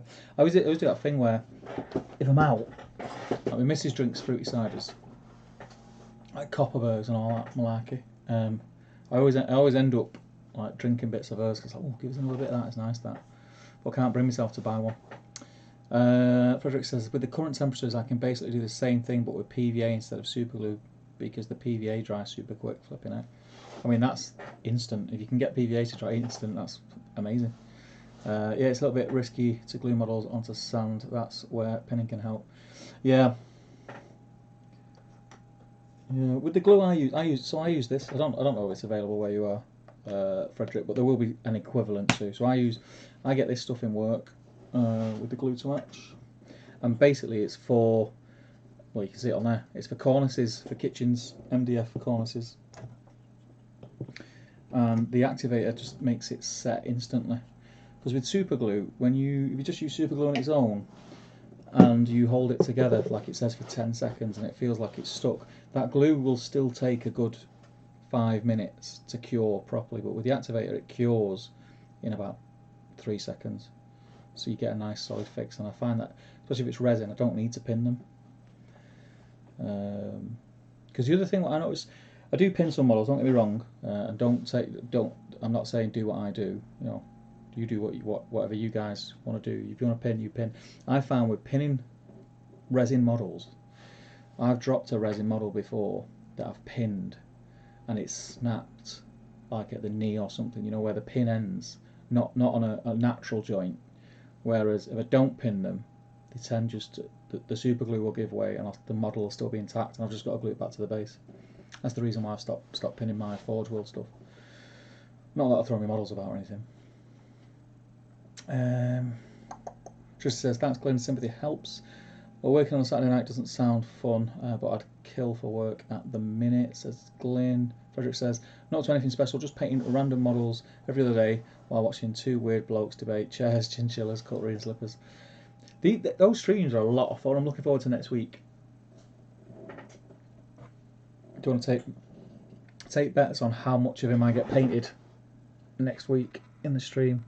I'm backing not a lot, but we'll see. We'll see how we go. Ben says, just started building the Start Collecting Fire Slayers box for AOS. It's been a pretty fun build. I didn't know you played AOS, Ben, but yeah, that's cool. They're cool models. Agenda says, currently making the 2 new Underworld warbands. Still need to get the 36 Warriors of Rohan to finish. Started them at the start of lockdown. Get them finished. Get them finished, bro. Get them finished. You'll feel such a weight off your shoulders when you get them finished. Says me. Tristan says, finished the mounted armoured Merry conversion the other day. Nice. And Joe says, I've just finished my Theodred's Guard. I intend to take to the Scouring. That was my lockdown army. Post-lockdown is going to be to add some general Mordor troops, stroke heroes, to my existing Kira Fungal list. Once I catch up with Crisis Protocol, that is. You paint a lot, Joe. I'll give you that. You paint a lot. Frederick says, hope my British chocolate arrives in time for the next stream. Yeah, that'll be fun. You get. Did you get the chocolate? Was it chocolate orange? Was it you talking about getting chocolate orange? Green Tree says, not done any hobby since before Christmas, to be honest, but I know I will again one day. Yeah, of course you will. I sometimes go months and I won't do anything. I end up just drinking. So yeah, don't worry about it. Only do it when you feel like doing it. Only do it when you feel you've got the time to do it. Don't force yourself to do it, because if you force yourself to do it, it becomes a chore and it's not a hobby.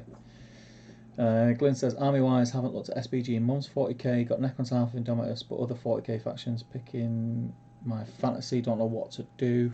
Just go for it. Go for it. Get Space Marine faction. Space Marines are cool to paint. Very cool.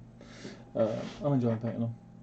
I've been doing, I don't know how well. Let me see how well it comes up. So if I go on to close. So the reason I took a lesson with Byron was, I said to him, I need a way to get my dudes on the table quick. Let me find, was that one of them? Yes. Sorry, this is really Bobbin's viewing. Try to find the other one. There he is. So these are, and bear in mind, this is just the armor done. Let me see, is that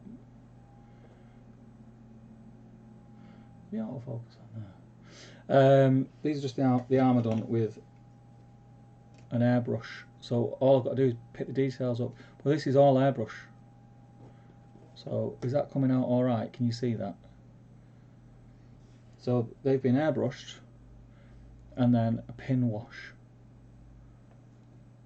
And it's quite quick, and I think it's really effective. So just look at the armour, forget everything else. I know there's no detail on it. This one's a bit more fiddly, you probably got to see more. But yeah.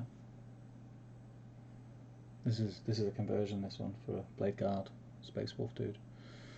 But yeah, they're just airbrush and pin wash. This one's not had the pin wash yet, so this is what it looks like. Post airbrush, pre pin wash. I always had a little bit at the back until I lie. This was the one that I practiced on. That one started to put some of the detail, other colours on. So what do you think? Do you think they look all right? I think that when they're done, they're gonna look awesome. Because it's mostly armour, right? So if you can get the armour done quick with an airbrush, you can just take your time doing the detail. This is the start of a thingy, dude. Oh, it looks alright as well, right? I think so anyway. I was really happy with the outcome. I think it looked good. I'll go on the chat now and I'll have you all slating me Space Wolves. Let's have a look. Luke Cunningham, are you announcing the winner of the AMA Comp next news update? Sweet channel. Yes, thanks, Luke. Yes, so I will be filming because Jay is taking his little boy away for a couple of days. So we normally do the news alternate. I did the last one, so this week would have been Jay's week, but he's away, so I'll be doing it again, and I will be announcing the winner of AMA, the new AMA, which is good. That'll be this. Hopefully we'll be able to put the episode out on Monday. I'll film it tomorrow because what we do is we wait for the Warhammer community article on a Sunday, and then film the episode. But then it takes 4 or 5 hours to by the time you've edited it and exported it from Premiere Pro, it's about 4 or 5 hours. So we leave it till Monday rather than releasing it at like 1 o'clock in the morning. But yeah, so we'll be announcing this week. The final chance to enter is tonight at 12 o'clock. There's an hour and a half left, people have got. Ben says, just started AOS, wanted to get some use from my old fantasy armies, and now I'm hooked. Will you be able to use them again soon anyway for the old world? Look at my Barnet, I need to get my hair cut. For the old world game, which is going to be cool. I'm looking forward to that, like the old world, the old fantasy world game. Yeah, it's coming back in it. Green Tree says, I finally get inspired by seeing other people's terrain pieces, but I haven't seen any in a while.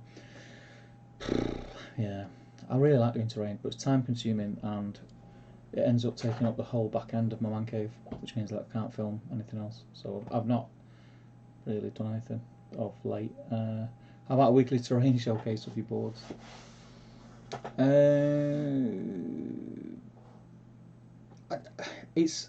It's on my radar. I really want to do content that is aimed at terrain, and I had a few ideas and this, that, and the other. I don't know if you remember. I was gonna do. I had like cameras set up there, like pointing down at that end when I was building one of my boards, and I was just gonna do this whilst I'm building boards and just chat. Have a laptop on and just chat whilst I'm doing it and explain what I'm doing and stuff like that. But it just never come to be. But there will be stuff. There will be. I promise, Green Tree. I want terrain making and board building to be a part of the channel again.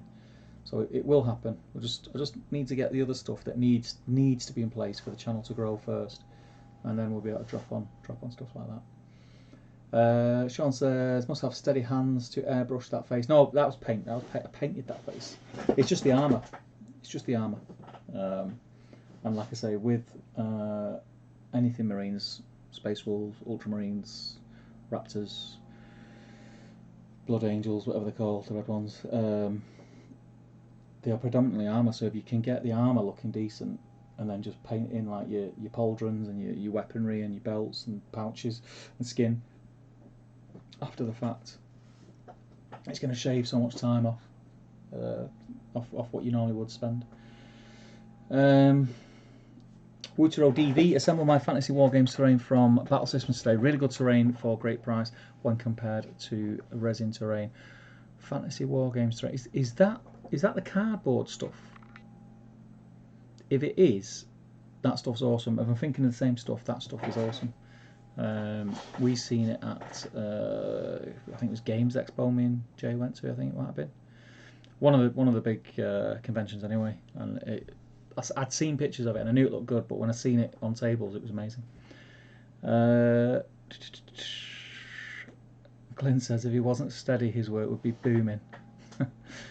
Those Marines are going to look sweet, I reckon, says Julian. Thanks, mate. Yeah, I'm looking. I hope so. I hope so. We'll see. We'll see. Yeah, I've caught up on the chat. I suppose if I get some hobby done in there. Let me have some more tea. Have some more tea. Oh, my missus is messaging me again. Bear with me a second. Apologies. What is going on here? There we go. Right. So, base coat. Or undercoat, should I say. Primer. I'm going to do these, folks, in... I'll put it on that. Wutero, I hope I'm saying your name right. Wutero says, yes, it is the cardboard stuff. Great when you're a budget gamer. It looks fantastic. But budget gamer or not, it looks amazing. It looks really good. See, this is the primer. I love Vallejo primers. I don't know why I'm getting a mirror image. Are you guys getting a mirror? Is that backwards to use? Don't know why that is. Anyway, give it a mix on my little mixer.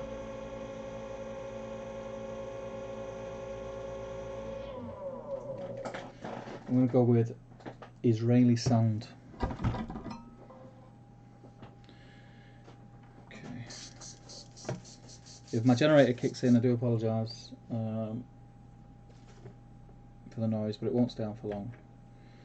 So do a little bit of thinner.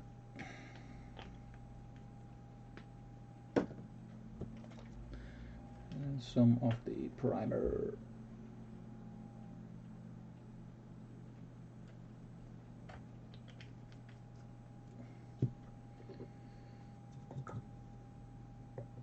Give it a mix.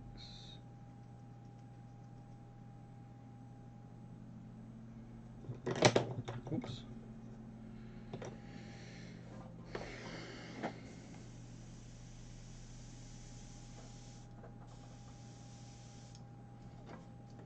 Oh, I'm numpty, aren't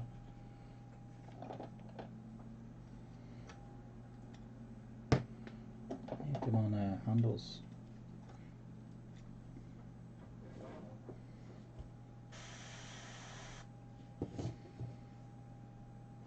Do you know what? Just let me move the camera a minute because it's in a really uncomfortable position.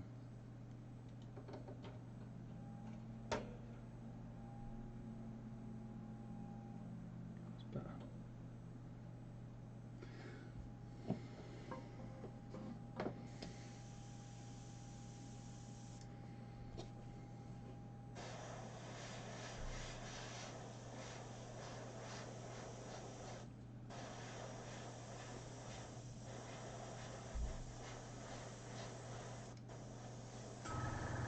Is anyone else base coat with an airbrush? Or is it just me? I just feel you get so much control and you get such a much lighter, thinner coat, which then obviously in return keeps the detail on your model.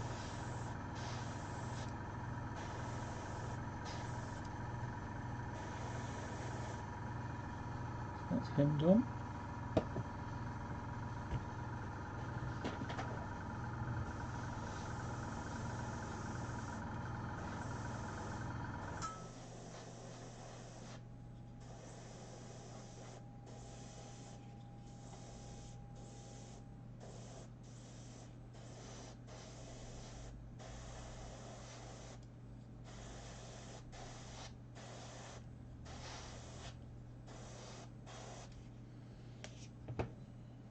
That's number 2 done. He's actually got a little bit of thing left.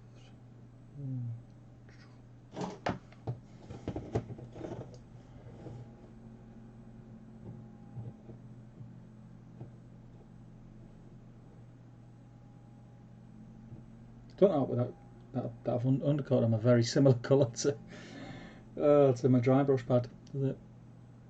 But yeah, that looks alright. So from there, that was with my Israeli sand. I go in with leather brown. Don't know why it's back to front on the image. I'll sort that out for next time.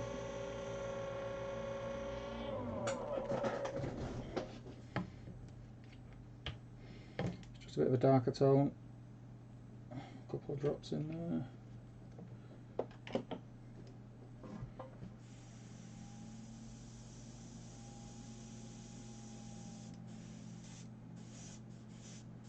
Get that darker tone coming through. There we go.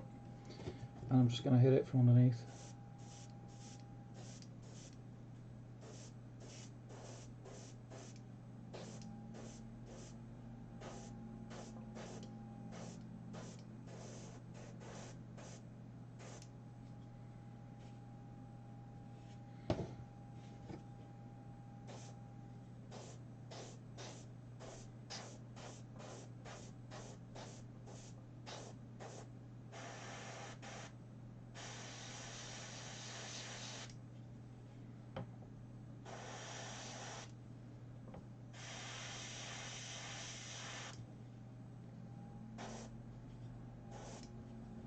There we go. It's just a little bit of pre-shade really, and it helps me see where the detail is on the model, where the shading should go, etc. Just empty this. Some thinner in there.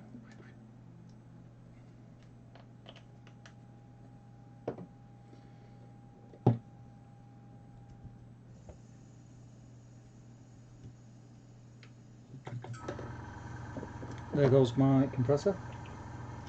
Some water in there.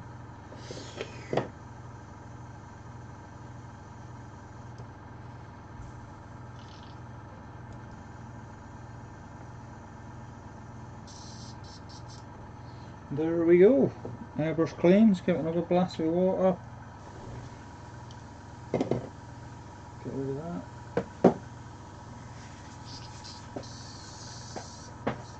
Done.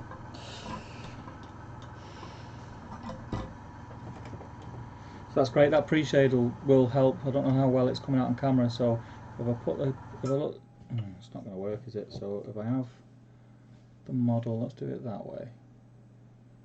From below, you're seeing all the shade, but then from above, it's the lighter colours. It's the same on him, but he's going to be more hard to. I've still got an Oreo here that I've not eaten. So from below, dark. From above, light. Right, I'm going to eat my other Oreo. I'm going to go back to the other screen. Get the chat back up. Glenn and Sean are having a little chat. Tristan says, just checked out that Battle System Terrains. How sturdy is it? It's pretty good, man.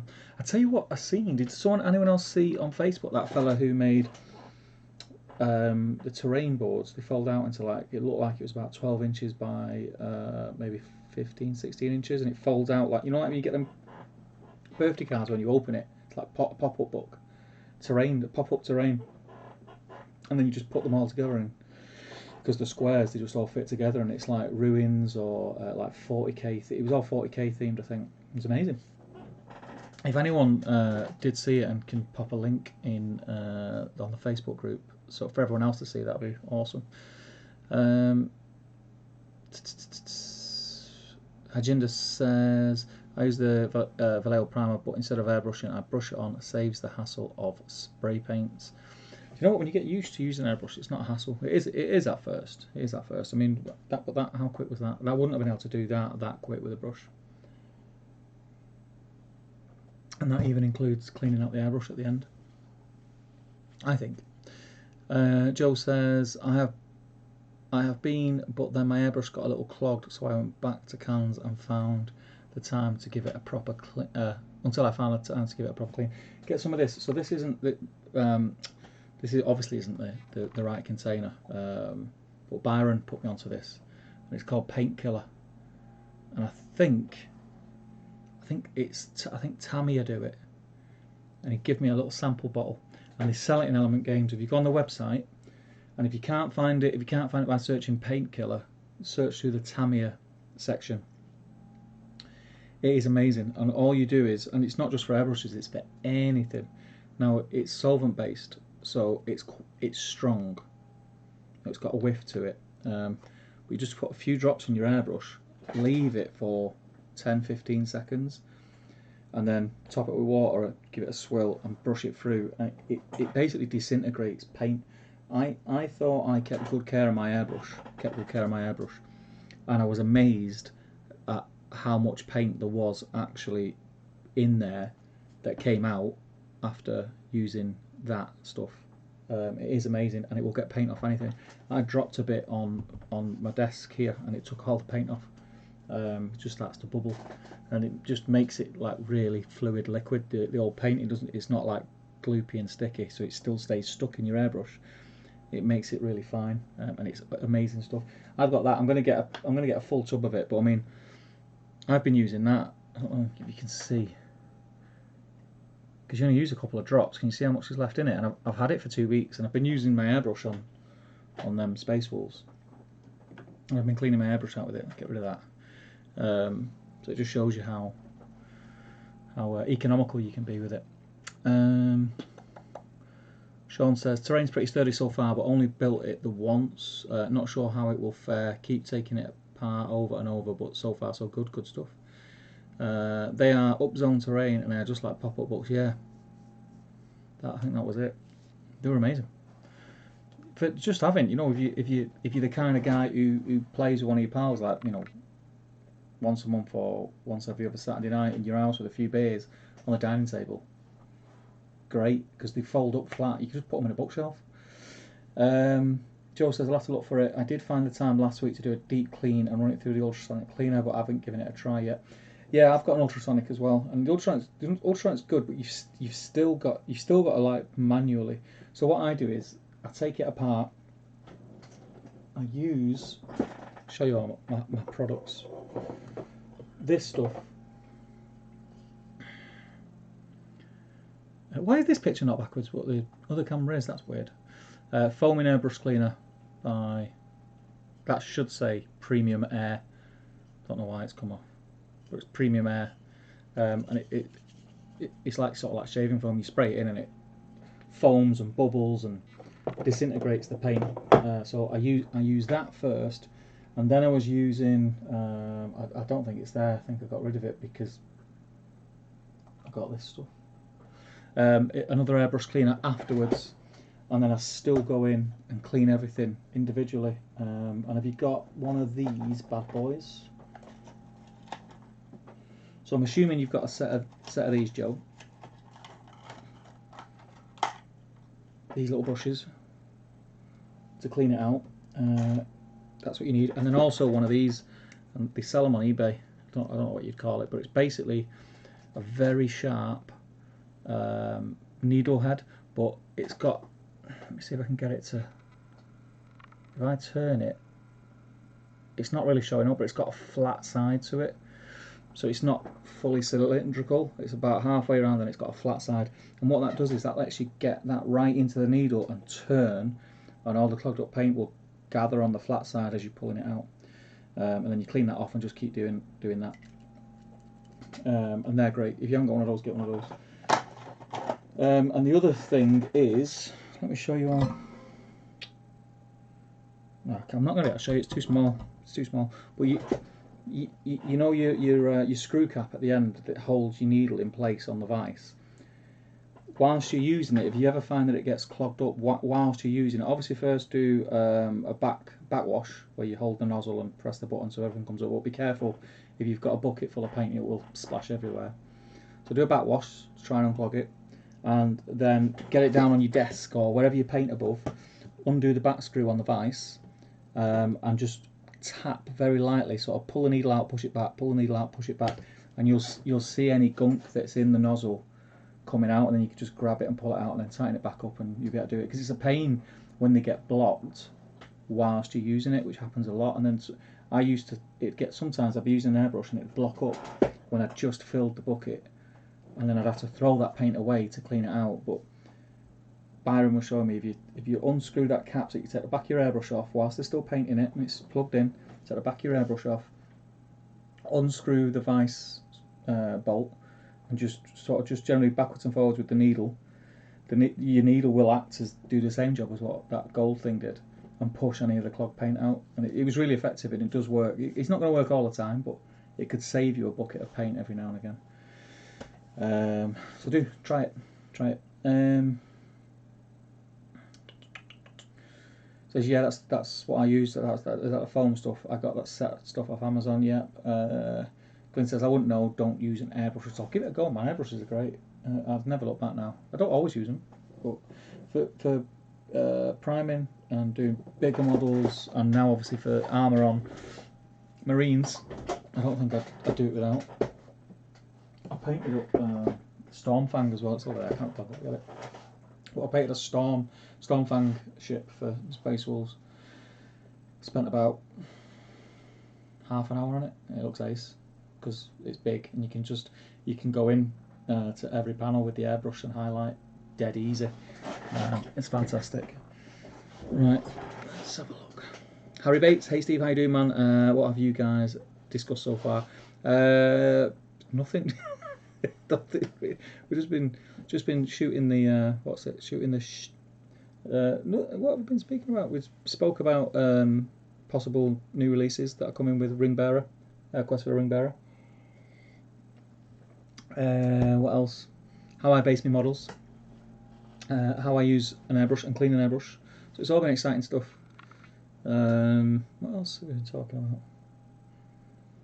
That's it really. That's all we've been talking about. But yeah, it's good to have everyone in it. I thought I'd get about 5 people in, but Saturday night it was unplanned. My missus keeps texting me, so can someone have a word with my missus and tell her to do one? Just bear me a second. So if I don't text back, she'll come a knocking. Where are we?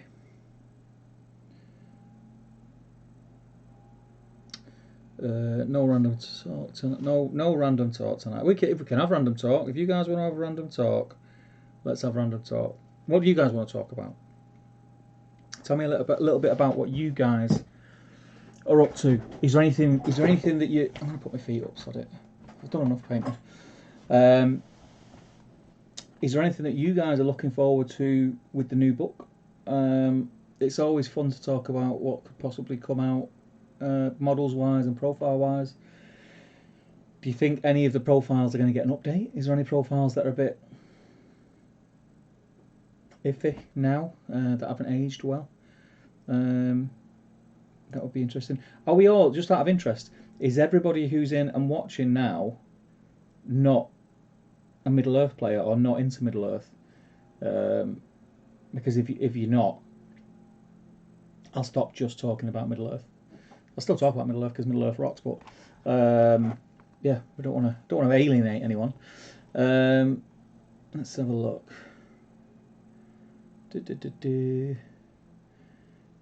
Adam Mitro, really hoping for a new Sauron model. The new Sauron model would be awesome. Yeah, a new Sauron model would be good. There's nothing wrong with the old one. There's nothing wrong with it. I thought it was up there, that's why I looked up there. I've got 2. Nothing wrong with the old one. It's a cool model. But yeah, a new Sauron model, a character series Forge World, a bigger one would be ace. But then would we want the one sort of in his armour depicted in the Lord of the Rings movies, which we've got, or would we want like a fancy Nancy one that represents the Necromancer profile and it's on the imagery from the Hobbit movies? I think I'd prefer a Hobbit movies imagery one, which if they were going to redo one, I don't think we'd get that one for Quest for the Ring Bearer release, because Quest for the Ring Bearer is off the Lord of the Rings movies imagery, but I could be wrong. But yeah, new Sauron model would be awesome. Harry says, I'm going to have to go back and watch that new releases bit for Quest for the Ring Bearer. I love that speculation. Let's fire it up again. There was nothing majorly in there. Let's fire it up again. I'm always up for a chat. You know me, I love a chat. Glenn says, on a scale of 1 to 10, how scary is your missus? Depends what day it is, and it depends what time of day it is. And it depends how much annoying shit I've done. Because apparently I do a lot. I think I'm awesome. I think she hit the flipping jackpot with me, but I don't know. Excuse me, because this, I can smell it. It's minty. It's nice. I'm going to eat this. Sean says a solid 11 for me, Glenn.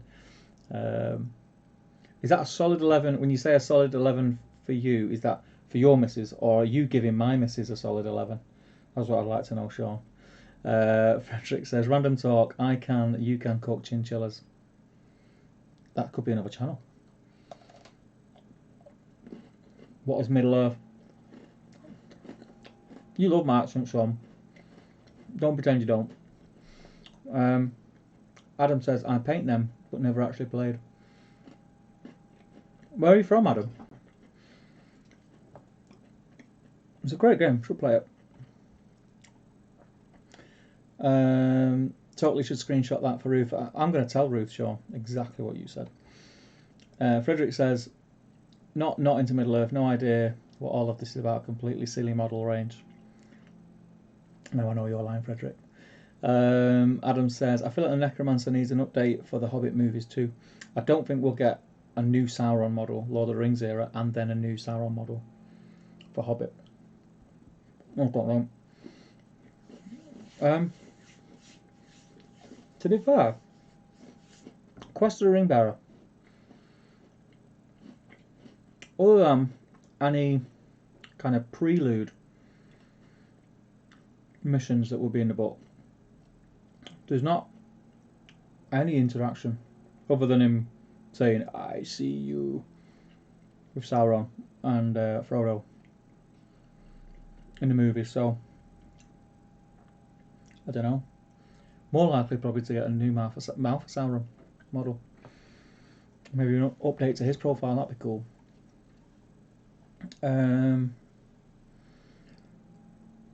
Harry says, Forge World, Sauron, Gil-galad, Elrond, Isildur and Elendil. Now that would be awesome, but one thing I will say, I don't think we'll get that with Quest for the Ring Bearer. Even like with prelude stuff. The reason I say that is, I think we'll get a Last Alliance book at some point. And I think that's when they'll visit them, because we know, we already know that there's certain rules in the book that allude to is it Isildur's brother or something? Special rules that allude to that we haven't seen anything for him yet. So we know that it's coming. We know that it's sort of in the pipeline. And I think probably the Amazon TV series has put a hold on that. I honestly thought that would have been the next supplement, and I think it's been shelved because they're waiting to see what they do with the TV series and if they need to maybe change a few things. What would be a shame is if they've made a load of sculpts for a supplement that was going to be, that we'll never get to see, because they might change, get new sculpts done to suit the TV series, and there could be sculpts there that have the imagery of the movies that we love that we'll never see. I hope that isn't the case, but it did cross my mind. Did that make sense, what I was saying? It made sense in my head. Glyn says, since you said you hide in Nottingham for weekends of farming, maybe she's over 10. Farming? I'm not saying farming. No, them days are over. She's fully aware that I'm a massive nerd now. I used to say I was going on golfing weekends when I was going to events, because I didn't want to admit that I was a nerd. I embrace it now. She knows. It is what it is. Pale Blue, welcome, my friend. I've not seen your name in the chat before, so welcome. It says, the TTG logo looks like an Oreo. That's good, right? Oreos rock. Sean says, defo my missus, but she says she is the friendliest person anyone could meet. Your missus is lovely. She is the friendliest person anyone could meet. I'll tick that box for Ruth. To be fair, you two, both of you are. Both of you are. Old school TTG. Sean, Ruth, Glyn. Ben, if he's still in. Harry Bates, if I had to bet though, I'd say Plastic Frodo, Sam Gollum, with possibly Faramir as well. Faramir is a shout, we spoke about that before. We could get a Brothers Blister, which is Faramir and Boromir new models, because I think Boromir definitely needs a new model. And Faramir is a big part of Frodo and Sam's journey. So yeah, Adam says from Canada, welcome. A lot of Canadian friends, Adam, Marcel, and the like. I hope you're well. Frederick says, also Steve, do you eat chinchillas with your knife in your left or your right hand? And do you chop chinchillas with the same hand, or do you hold your kitchen knife different hand? I don't eat chinchillas. Anyone who's wondering what Frederick's on about and wondering if I massacre chinchillas and have them for my dinner, it's not true. It was it's a mix, it's an amalgamation of conversations what we have on Battle Streams in Middle Earth. We talk a lot of nonsense, but it's a lot of fun, as Frederick will back me up on that, I think.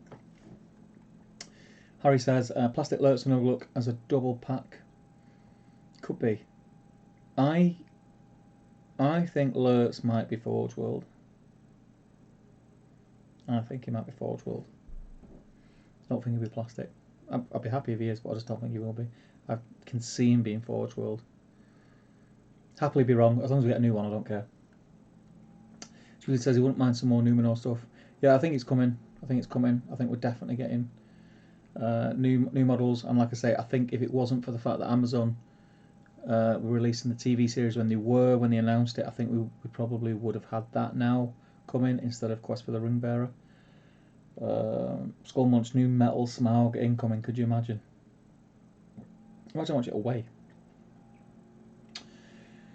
Harry says, in terms of supplements, do you guys think maybe Moria next, then Last Alliance, or Easterlings? I think Moria's a really good shout for the next one, because they seem to go big, small, big, small, big, small. Quest of the Ring Bearer's a really small one, because they did Skyrim, which was a small one, then War in Rohan, which was a big one, then Quest for a Ring Bearer, which would be a small one. I think the next big one, I think Moria is probably, Moria Goblins were the first models out, one of the first models out, correct me if I'm wrong, plastics. They're well overdue an update, and old dwarf stuff needs some love for Lord of the Rings because it's not touched on it yet. So I think Moria's next after this.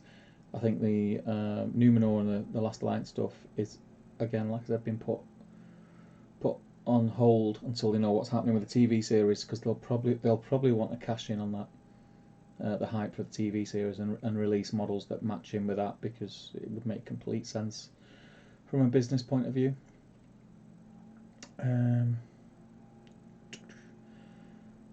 Green Tree says, how about for the Battle Streams in Middle Earth logo, something based around a Terry's chocolate orange here?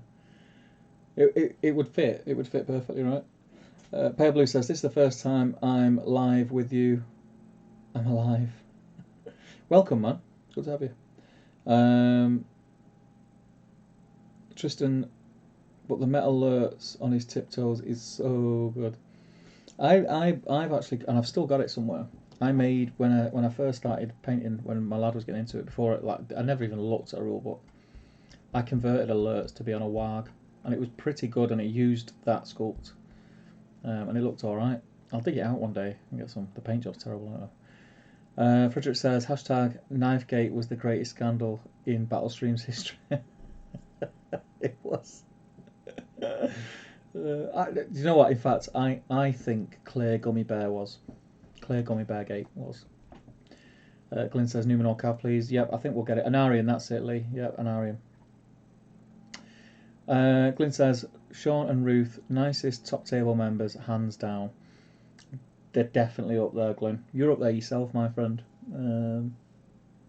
I mean, we've got a great little community. I think we're very, very lucky.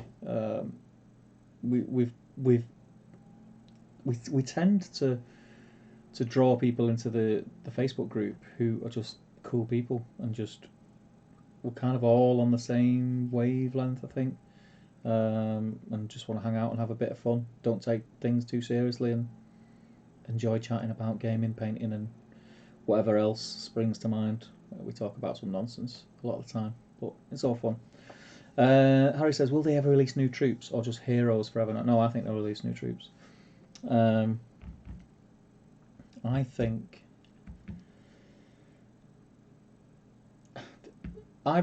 think again, this is pure speculation, and I probably change my mind from week to week, but I think War of the Ring will come back. I think a mass battle, Lord of the Rings rule set will come back. The popularity of SBG at the minute is huge, and it's getting more popular every day.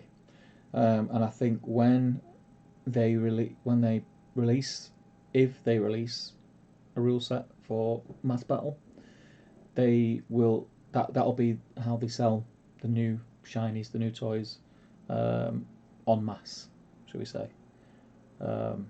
I'd like to see them now, but I think if we were going to see them now, we would have seen them on the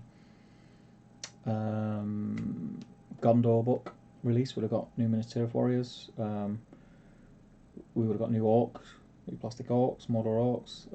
We would have got the Rohan at war. We'd have got Riders of Rohan because Riders of Rohan, as all right as they are, they're all right. The plastics are still all right, but they're just all right. They could really do with an update. I think probably Riders of Rohan could do with an update more than Warriors of Minas Tirith, if I'm honest. So I think we're definitely going to get them because the game needs them.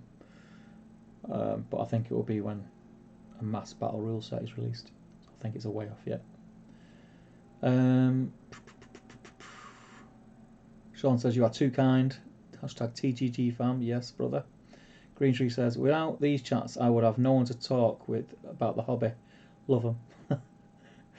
It's great, mate. I'm the same. Like, other than, I think everyone thinks like I'm a real avid hobbyist. But anything I do to do a hobby, you pretty much see it. So, streaming is when I talk about hobbies, and battle reports is when I play games. Life is so busy. I love doing this. I love chatting about games because no one in my house plays games. I'm the only fella in my house. Got two young daughters, and my lad's moved out. He would probably play now and again, but he's not got massive interest in it. None of my hashtag normal friends are interested in gaming. So yeah, it's the same. It's the same for me, mate. It's the same. Do you not have any? Whereabouts are you, Green Tree? I forget. Do remind me where you are. And do you not have? Is there no local gaming clubs, or is it like your work hours are mad, aren't they? I think. Tristan says, just join the Facebook page. You have to live up to this. Love now, guys. They'll live up to it, brother. Trust me. They will live up to it.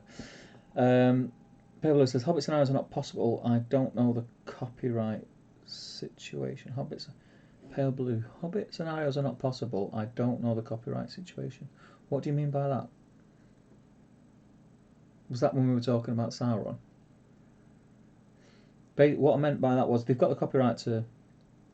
They got the copyright to both now, so it's Middle Earth. So they've got the copyright, but it's the movie imagery, from what I know. And this is, I'm not like a legal dude, but what they're doing at the minute is that the first incarnation of this game, Lord of the Rings, obviously, and we went through that for years. And the Hobbit movies came out, and it got like another lease of life, which didn't do as well. And then when that come to an end, GW reinvested in the game, rebranded it to be Middle Earth Strategy Battle Game, and what they've done, they've gone back to the beginning. So all the releases since the reincarnation of this game have been Lord of the Rings themed rather than Hobbit, even though we're still missing some units from that we never got that we have profiles for, like the Catapult Troll. What else is there? Catapult Troll, Warbats. I think there's a couple of others as well. I'm sure Glenn will pick me up on this.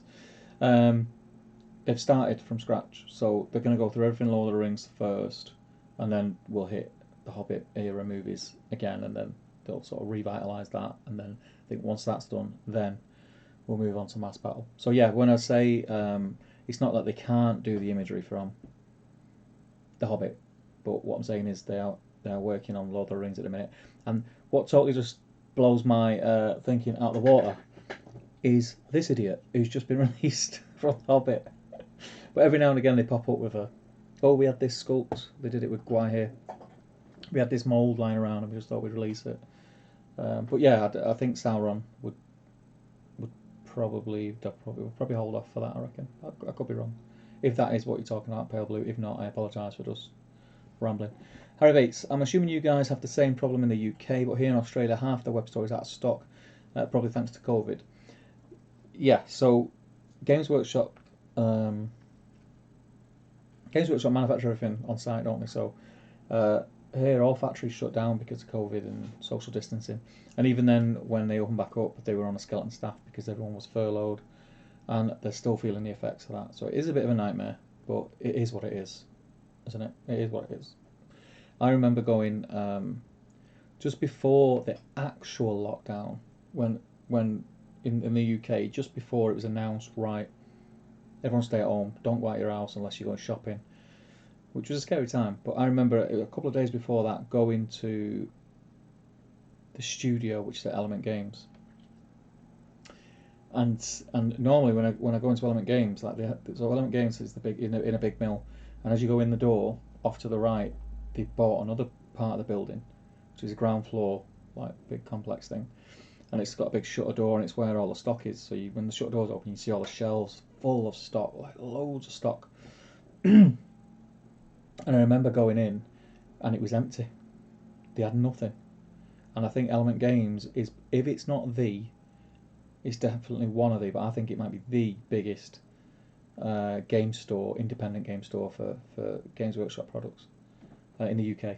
And they normally just have racks and racks and racks and racks of stuff, and it was empty. And then you went in the actual store upstairs, and all the shelves were empty.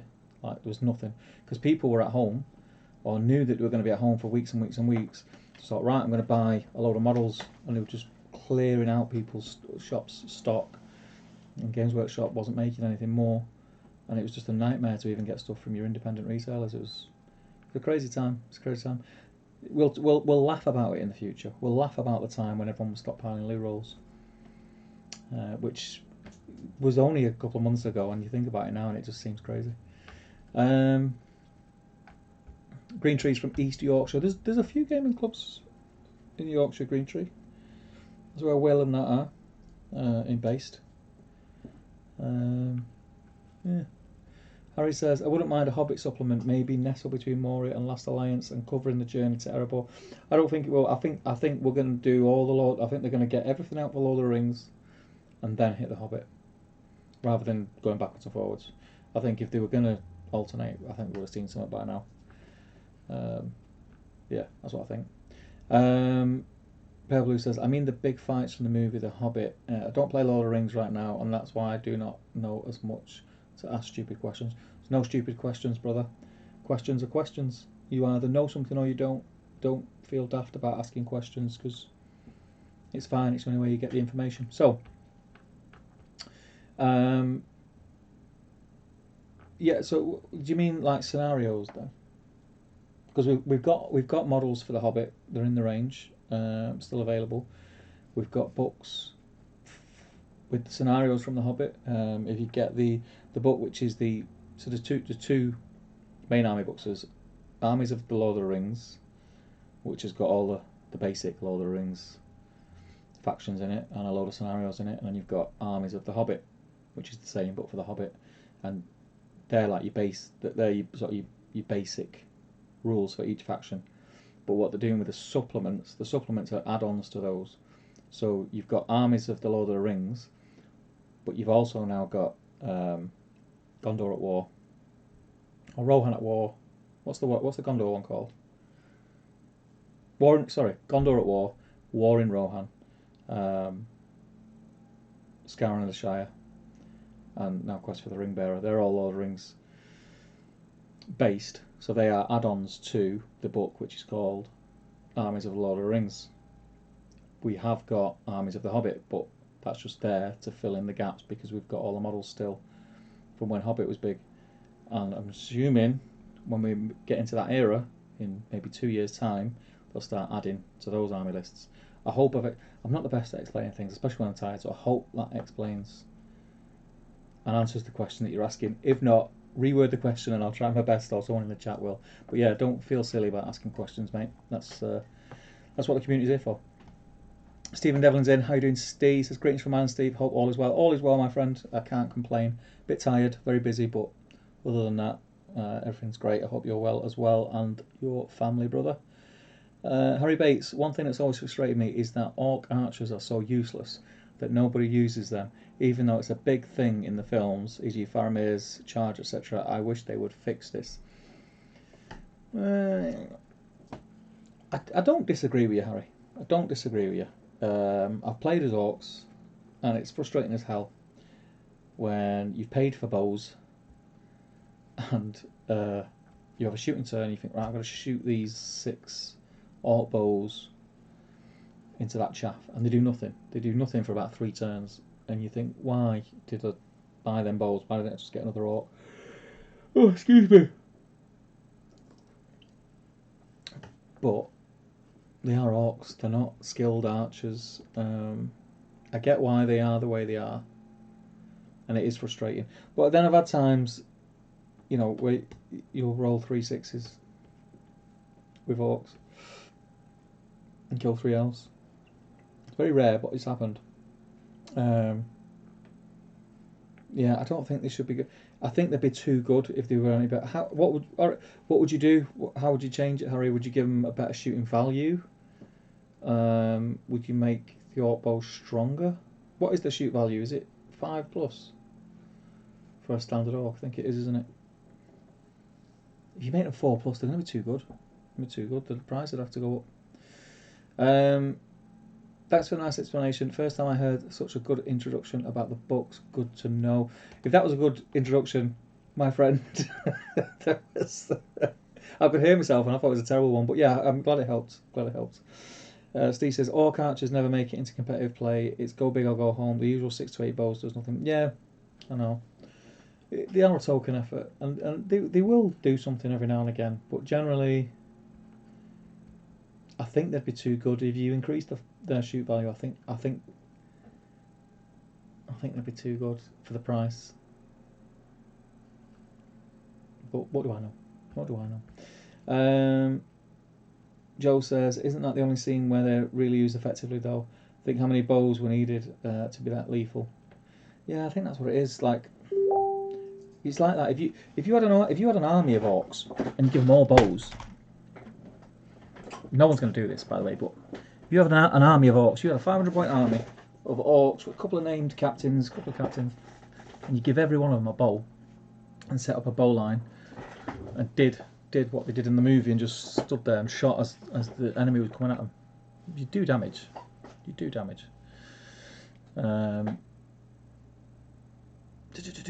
Adam says they could always make a box like they did for Battle of Pelennor, but like for Helm's Deep or Moria, and bring in a lot of new models.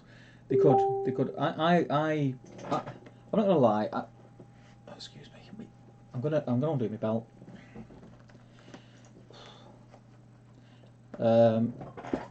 What was I saying? Yeah, I'm not gonna lie. When Pelennor come out and I found out that it was the older models, I was disappointed because I really wanted new models.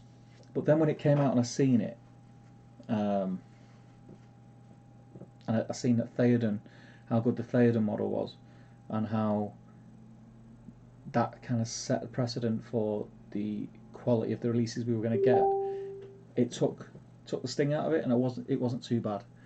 I honestly don't think we're going to see new models till we get a mass battle, and it could be something like Helm's Deep could be the starter box theme, which would be cool. So yeah, who knows? Like who knows? They shock us with the releases every time. Like I didn't see Quest for the Ring Bearer coming out at all. I didn't see Scar of the Shire coming out at all. I didn't see some of the models we got for Scar of the Shire coming out. So we all could be way off.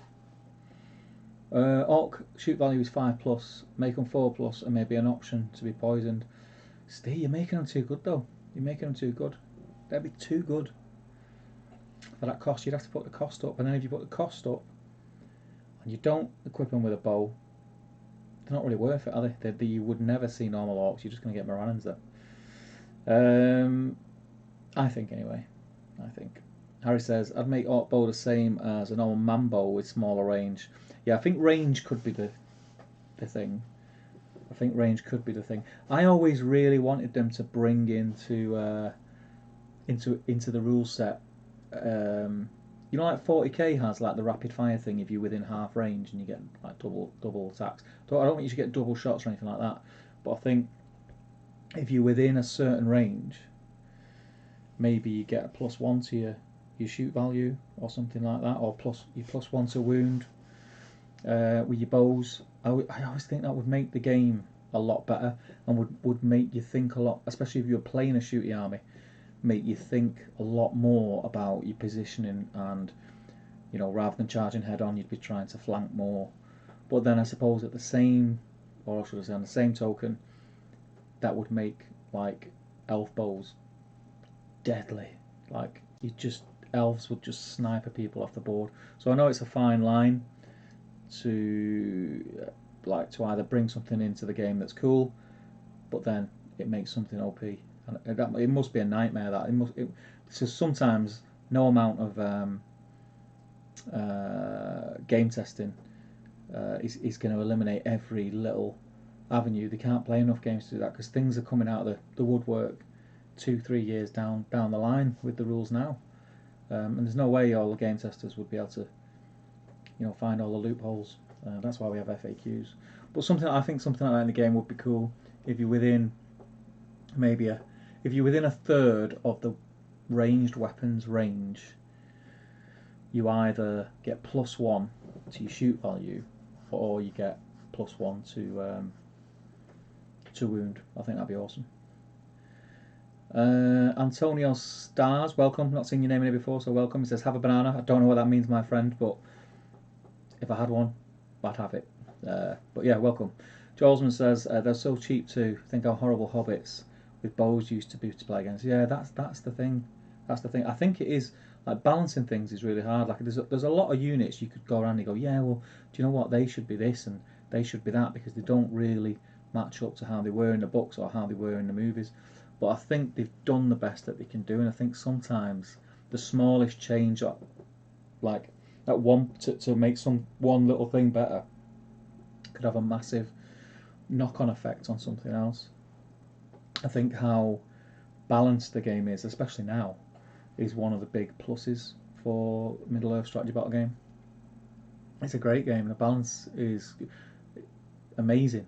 It's I think the difference with this game, and I think it's too early to say it with 9th, but especially leading up to 8th, there were certain builds with certain factions that you could do, and it kind of took away some of the necessity for player skill in 40k. So you could have a certain army, and sometimes it was just hard not, if you did certain things in a certain order at a certain time, it would be hard to lose the game, unless you're playing like a world champion or something like that. But with Middle Earth, it tends to be really good players will get a faction and learn how to play that faction well. How many times has Jay Clare? Yes, he's the rules writer, but this is like this. I mean, his example should show you that if you learn that army well enough, if you learn that faction's rule set well enough,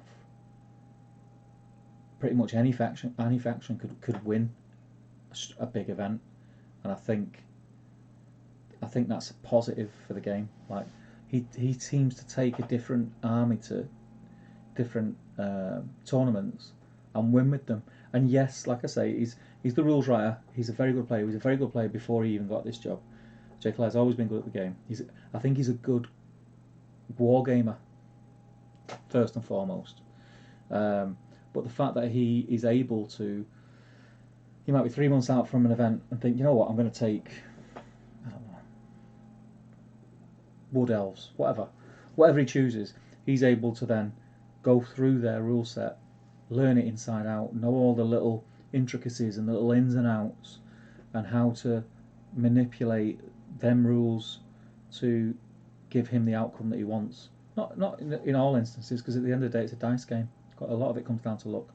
But having proficiency in the faction that you're using is massive. It's massive, and he's proven that. Person before Jay who proven that was Ed Ball. Ed Ball was the guy to beat for many, many years. He was GBHL champion for many, many years because he had one army. It was Ring Race on Fellbeast. Pre the new rules, Ring Race on Fellbeast did have a slight advantage because Fellbeasts were undercosted.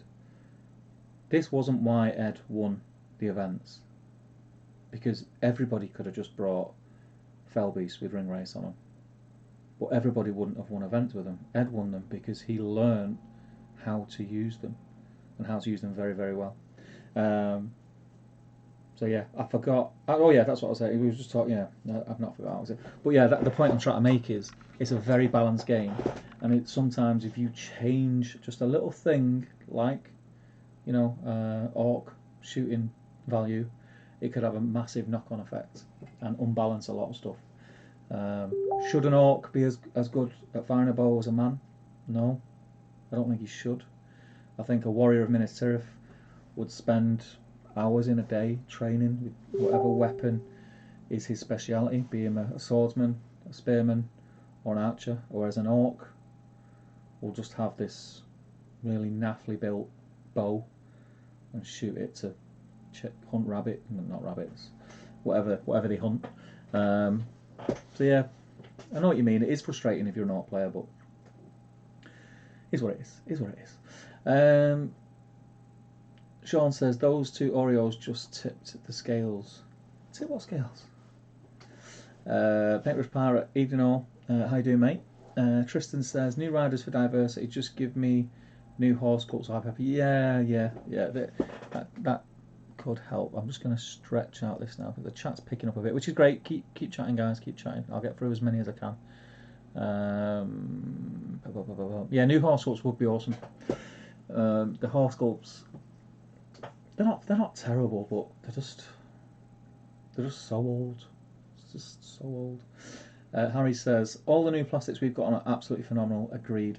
The guys in the Middle Earth SVG team are doing an awesome with the resources they have. Hopefully the popularity of the game keeps growing. If we keep, it's not only about us buying the models. I think I don't know whether everyone sees. Everyone has a different perspective and a different view on things, and being in the position that I'm in, and this is not me going, oh, I'm up on this Iron Throne. I don't mean it that way. What I mean is, me, Jay, and Ben, when he was here, we were trying to build something with Top Table and build a community and build the channel and get people behind us and things like that. It's not just about, like, we have a Patreon system, and we're so thankful to all our patrons. We wouldn't be able to do half the stuff we do if it wasn't for our patrons. But that's not the important thing. The important thing is getting people involved in the community. The important thing is getting new people in, and then them new people inviting the friends, and their friends inviting them friends, and it's exactly the same for like a game. So Middle Earth, if we just keep buying the models, we're just the same people who keep buying the models. Them sales figures will never get any bigger. It's gonna be the same people buying and buying and buying. We need to grow the community, and then more people will buy it, and that's how it's going to work. And the selling out of Aomer, the point I'm trying to make is, to what Harry said, hopefully the popularity of the game keeps growing. That's down to us. That's down to us to scream it from the rooftops how good this game is, get new people involved, put on events. share stuff like this. So share videos, share battle reports, and I don't mean just for Top Table. Everyone, STF, GBHL, Zorpa Zorp, share the podcasts. You know, Out of the Frying Pan podcasts and Battle Games in Middle Earth, Entmoot podcasts. Sharing all these in the other gaming groups that you're in. You know, mentioning them, talking about them to your friends. It all helps, and it all helps grow the community and get more people involved in the game. More people involved in the game, more people spending money. Games Workshop make more money. They start investing more in the game. It's dead simple, really. It's just a really simple business model, and it makes complete sense when you break it down. I think sometimes a lot of us, and I'm guilty of this. I'm really guilty of this. It's like you really want something that you like. Like I hear a lot of people going, why don't they make new Serpent Riders? Why don't they do this with Camel Riders? Why don't they, you know, all this?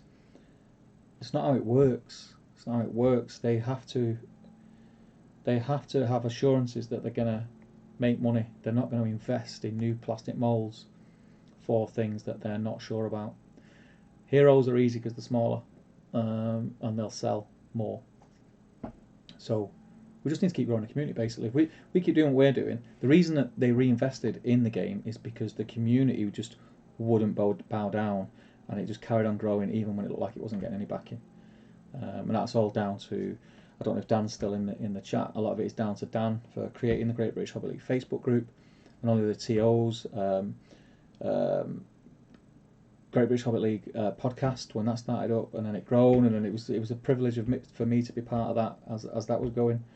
But things like that, we need to keep doing it. We need to not rest on our laurels and just keep doing it. There's a downside comes with that, because as communities grow, it stops feeling like a close-knit family, and then you start getting all like arguing on Facebook and stuff like that. But once we're all grown up about it, and you know, we keep buying the toys and sharing and growing the community, then I think we've got a lot of fun stuff to come.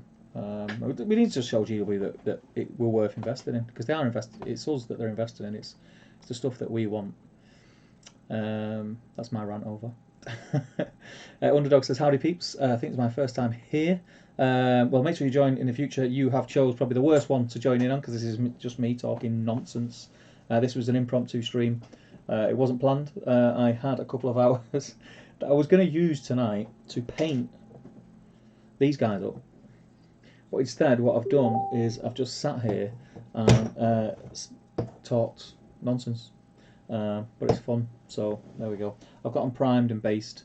I'll get to them later on in this week. I'm just going to keep chatting to you guys because why not?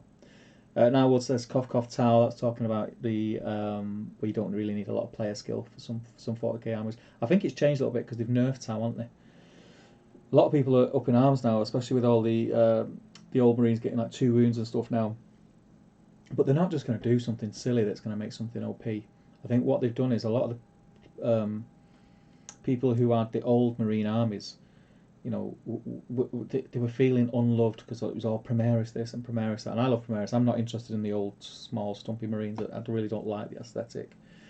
But I'm glad that they did what they did, because it's reassurances to people who've spent thousands on their models and over the years, and reassurances that, you know, they're not. I think they kind of realised they made a.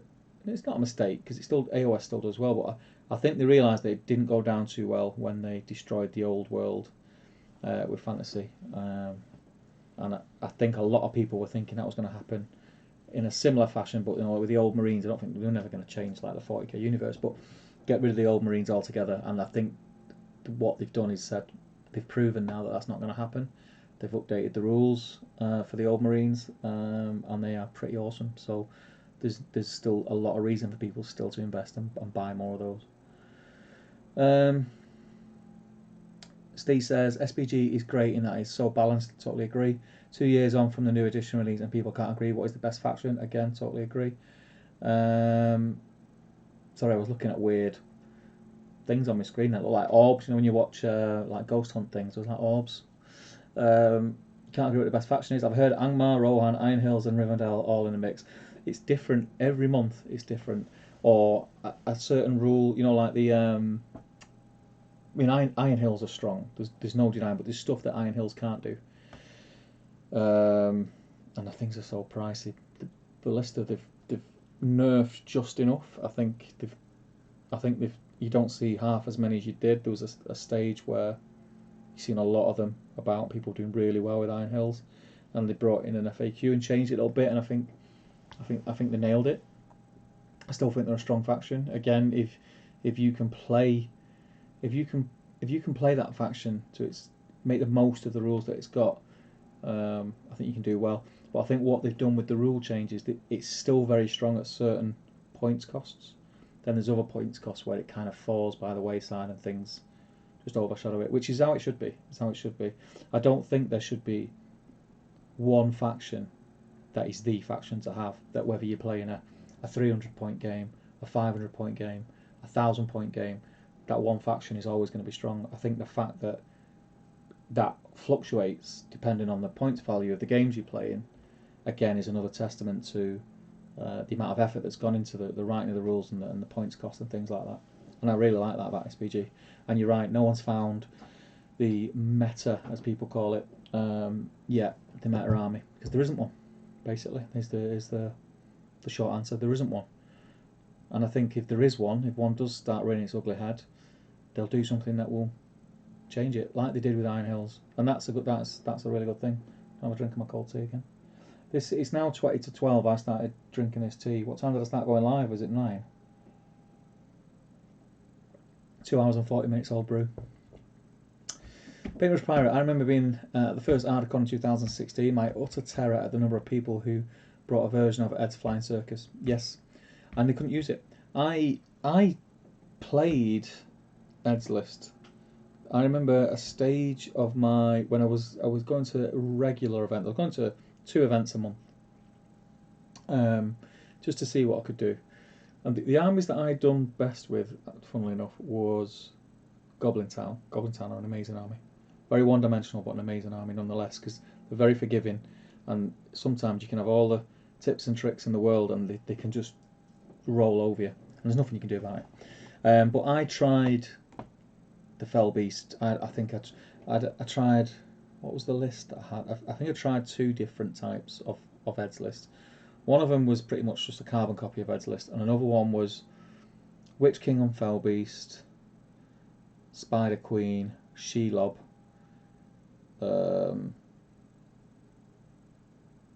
Druzag, and like bats and stuff like that. So like Spider Queen and Shelob were like horrible when I can't remember what the spell is that Druzag casts on them.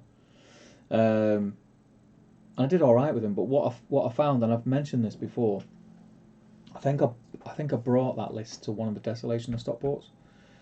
And day 1, I think I won 2 and drawn 1 of my games, 3 games, and the 2 that I won, I absolutely annihilated my opponents. Like, there wasn't even close. There was nothing they could do, and it was not fun for them. And in all honesty, it was not fun for me, because I was looking at it. I can remember I brought this tray out and putting the tray down with Fell Beast and all my horrible stuff on it, and I can remember just the look on the face. It was just like you could see they were just like, oh, that's not how I play games. Now I like to have a close game. I like to have a game where we're giving each other a game. You feel like you've had a good game. By any means, I'm not just the kind of guy who's like, oh yeah, just whatever, throw dice. I don't care if I win or lose. I'll try and win. If I play you, I will try and win. But at the same time, I don't take it too seriously. And when you see someone's face just drop, I didn't enjoy doing what I was doing. And then day two, I think I lost all my games. It was just purpose. I think most of it was just on purpose. I just didn't, not on purpose. I'm lying there. I didn't lose on purpose, but I didn't try to win. There was occasions when I could have done things that would have killed their general straight off the bat, or won, pretty much guaranteed the win, and I didn't do it. I'd do something else just to make it interesting. And then after that, I never played that list again, because it just wasn't fun. I think the community is a lot like that. I've said this before as well. There's a lot of people in the community. There's probably 10% of the community are very competitive and want to play and want to win, want to see how well they can do, and want to come in the top three in the league. But other than that, the great thing about this community is it is just really friendly, and people just want to have fun and build the army that they think looks cool, which is awesome. I better start running through some of these comments, Anna, because I'm running away. I'm waffling. When I'm tired, I do waffle. So I apologise. Glyn says beep boop. I don't know what that is. Frodo Baggins, welcome, mate. He says get to the chopper. Julian says I'm a bit worried about my models being obsolete when the new stuff arrives, mostly with Numenor. I don't think it'll be obsolete. You'll still be able to use it. Nothing. Someone correct me, but nothing that's come out has made anything obsolete as of yet that they've released. So I wouldn't worry. Antonio Stars says Shaston. What's Shaston? I don't know what that is. Is that a non-English swear word? I don't know. Niall says they're making a lot of good moves. Yes. Harry says I think they'll ever re-release the army book with all the supplement profiles included, and the rule book with all the FAQ changes included. Yeah, I think it's way down the line. But I mean, they've done it before. They've got a history of it. We got the one book to rule them all, the big blue rule book, which it's years down the line. But yeah, why wouldn't they? They'll have one last sort of throw of the dice when the game, because eventually the game will come to an end. Eventually, it's not going to go on forever, because they'll have to just keep renewing the license, and they won't do that if there's no money in it. So towards the end, then yeah, I wouldn't worry too much about it now. Luke Gibbs says hi. How are you doing, Luke? I hope you're well, pal. Harry Bates, maybe in a few years. I think he's yeah. So you're just sort of answering your own question. Yeah. And Luke says, anyone knows some good brushes that won't break the bank? There's a few. No, I have to, because I'm going to turn that camera off. So I don't have to, but Artis Opus make amazing brushes. I use a lot of them. So I've got loads of them here. These are great. These are the Series S, and they keep their points very, very, very well. I also have I have a lot of the Citadel stuff. I have a lot of what are they called? Fancy ones. Just bear with me a second. I'll grab them. I have a stupid amount of brushes, like really stupid amount of brushes. So I've got. Yeah, the Winsor & Newton ones, they're quite expensive though. I mean, recommend the Artis Opus. Check out the Artis Opus, and if you get them all in one thing, you get this fancy case. Look at this. Look, woo. Fancy, innit? I've had that for about 2 years, never opened it. And again, these are all brushes that I've not yet used. I end up using all my old ones. But what I will say is, so if you're asking me first choice, Artis Opus. If money's no object, Winsor & Newton are great. I've just started using these, which I've seen on a tutorial, and they are by a company called Raphael Kalinsky, France. Raphael 8404. And the only reason I started using them is because they do like ultra fine brushes. See that? That's a 50, and I wanted a really fine brush. And when I went to buy it, I got a brush size 1 with it for free, and they're great. We sell them on Amazon. But yeah, Artis Opus would be first choice. Probably closely followed by those, Raphael. But I would always say the posh ones, if money's no object, but you can go a bit crazy. Do you know one thing I would say is, actually, like I've shown you that box with all the brushes in, you don't need all of them. In theory, if you listen to anyone who's a good painter, they'll use one size. So they'll use, for instance, a size 1, and they'll use that for base coating. They'll use that for painting eyes. Use that for everything. If you keep a good point and clean your brushes, get some brush soap, give them a clean every now and again. Try not to let the paint get right up to the ferrule, and you'll be all right. So yeah, I hope that helps, my friend. Chilling Wargamer says, "Hey, good to have you, mate. I hope you are well. You must be bored, mate, if you tuned in today." I hope you're good, man. Oh, it's jumped. Stephen Devlin says, jumped in the 40k universe this week, bought a starter set and doing Necrons. Have you heard when their new codex is out? I think it's imminent, right? I think it's coming soon. Aren't they just released announced two of the smaller ones books today for organised play, and one for the campaign. I don't call it a campaign, I can't remember what they call it. But yeah, I think they're imminent. I think Necrons and Ultras are the first codexes, which is like probably pre-Christmas anyway, I think. Luke says, I hate Army of the Dead. I play Mordor. Yeah, Army of the Dead. Army of the Dead. They're one of them armies where you could build your army with beating Army of the Dead in mind, and every time you meet Army of the Dead, you'll do all right. But then whenever you meet anything else, you won't. So Army of the Dead are the kind of army that can ruin someone's event. So if you go into an event and you're going to win it, if you don't plan for Army of the Dead, you could end up coming unstuck by meeting an Army of the Dead. But then if you do plan for Army of the Dead, you're not planning for everything else that you could meet. You could lose to a really basic army because you're trying to beat an army that has got terror, is hitting on your defense, on your courage rather than your defense. Yeah, they're tough. They're still a good army. Army of the Dead's a good army. Very one-dimensional though. Very one-dimensional.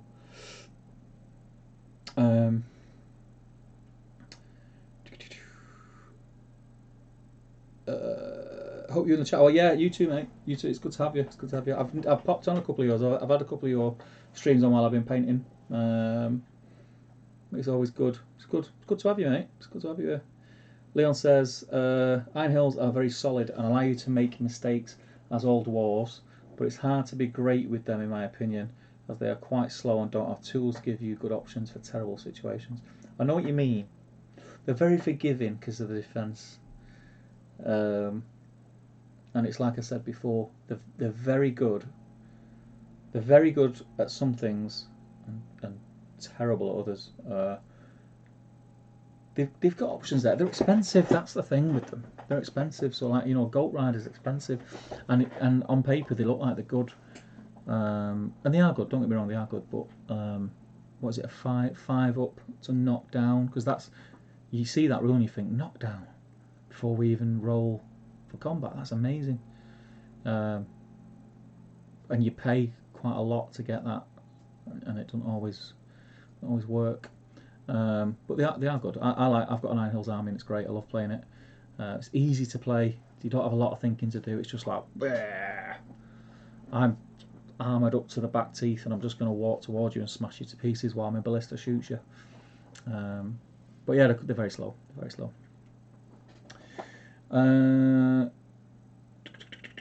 Luke's asking about brushes for newbies again. Don't want to spend too much, mate. Citadel brushes, they're fine. There's nothing wrong with them. Element Games, and I'm not just we have got an affiliate with Element Games. I'm gonna be very transparent. But you ask anyone, and do you know who put me onto these? And considering that we've got an affiliate with Element Games, I've never tried these brushes, but these are their own brand brushes.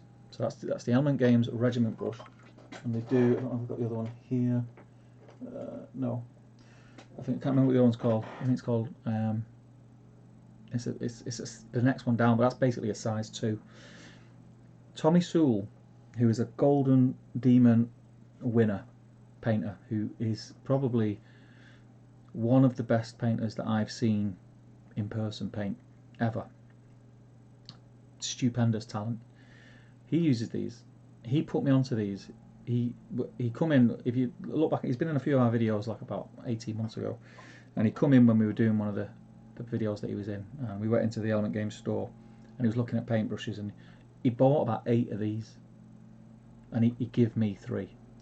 He goes, "There you go." I said, "What's that for?" I said, "Oh, I don't use them. I've got the fancy ones." He went, "Try them. They're amazing. They are amazing, and they're cheap." And that's what he uses. And if he uses them, and things look good, they must be good, right? Try them. Try them out. Just buy one. Try it. See what you think. The thing is, look after your brushes. Your brushes look after you. Keep them clean. Keep the point right. Don't let paint get in a ferrule, and you're good.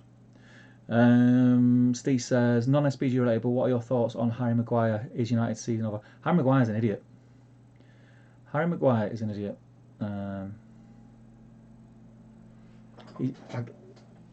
If I'm a United fan, if he keeps his captaincy after what he's done, I'll be upset about it.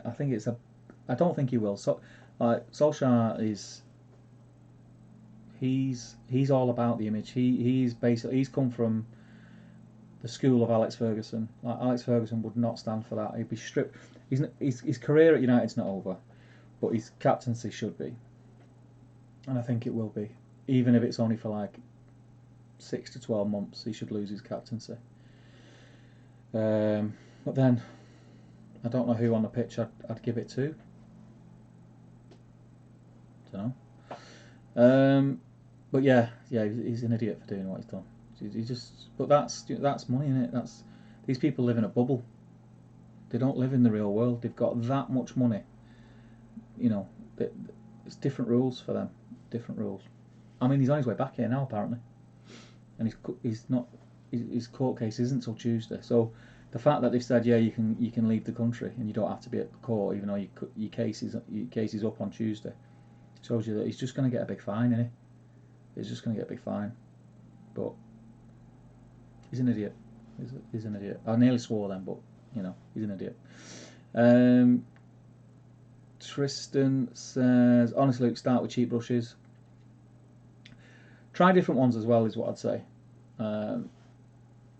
Try different ones and see what suits you. Because some people prefer sable brush. Some people prefer a what they call synthetic brush. I've tried both. I prefer sable, but then I've got a very fine. I think it's a Jarvis. It's only about £4, and it's a 06. It's ultra fine, and that's a synthetic, and it's probably the best for dotting eyes that I've got. Niall says, at the end of the day, it's a game, and the main objective is to have fun. Exactly. Couldn't agree more. Tristan liked the Army Painter ones set of 3 as the paintbrushes. The Army Painter brushes are alright. Yeah, they're alright. You can always get extra brushes from art and craft stores. Yeah, let me show you. I've got loads in the water here. I shouldn't leave them in the water. So stuff like these are like, I call them my dogging brushes. These are like your Amazon or your 50p shop 500 brushes for 12 pence. I mainly use them for terrain, but I use them for dry brushing. They're great for dry brushing. If you've got a bigger model, they're great for base coating. Before I use my airbrush to prime, and for instance on Space Marines, get that base colour of like ultramarines, like ultramarine blue or whatever, all over. Tommy Sewell, who I mentioned before, he showed me to use a big fat brush and go at it like that with a thin coat all around your model, and that way you stab. He calls it stabbing. He's stabbing into all the gaps, and because the paint's thin, you end up getting, it ends up sort of the surface tension. It smooths itself out. You get a nice even coat, and you do that with one of them brushes. You couldn't tell whether it was airbrushed or done with a brush. Both look the same. Both very smooth, very cool. So just mess around with stuff, mate. That's what I'd say. Luke says, I've just started Mordor. I hate playing Army of the Dead.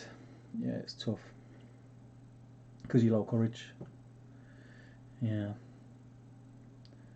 Stephen Devlin, on the topic of fun games, for the last Irish Hobbit League tournament, 450 plus 650 points, I brought the Shire. TV's going to go on standby, bear me a second. There we go. I brought the Shire, only one win, not very competitive, but a very fun army with fun rules. That's exactly why I'm doing it. The amount of special rules the heroes have got, it just looks like it's going to be a lot of fun. And you've got that many models that even if you're getting smashed, you've got that many models.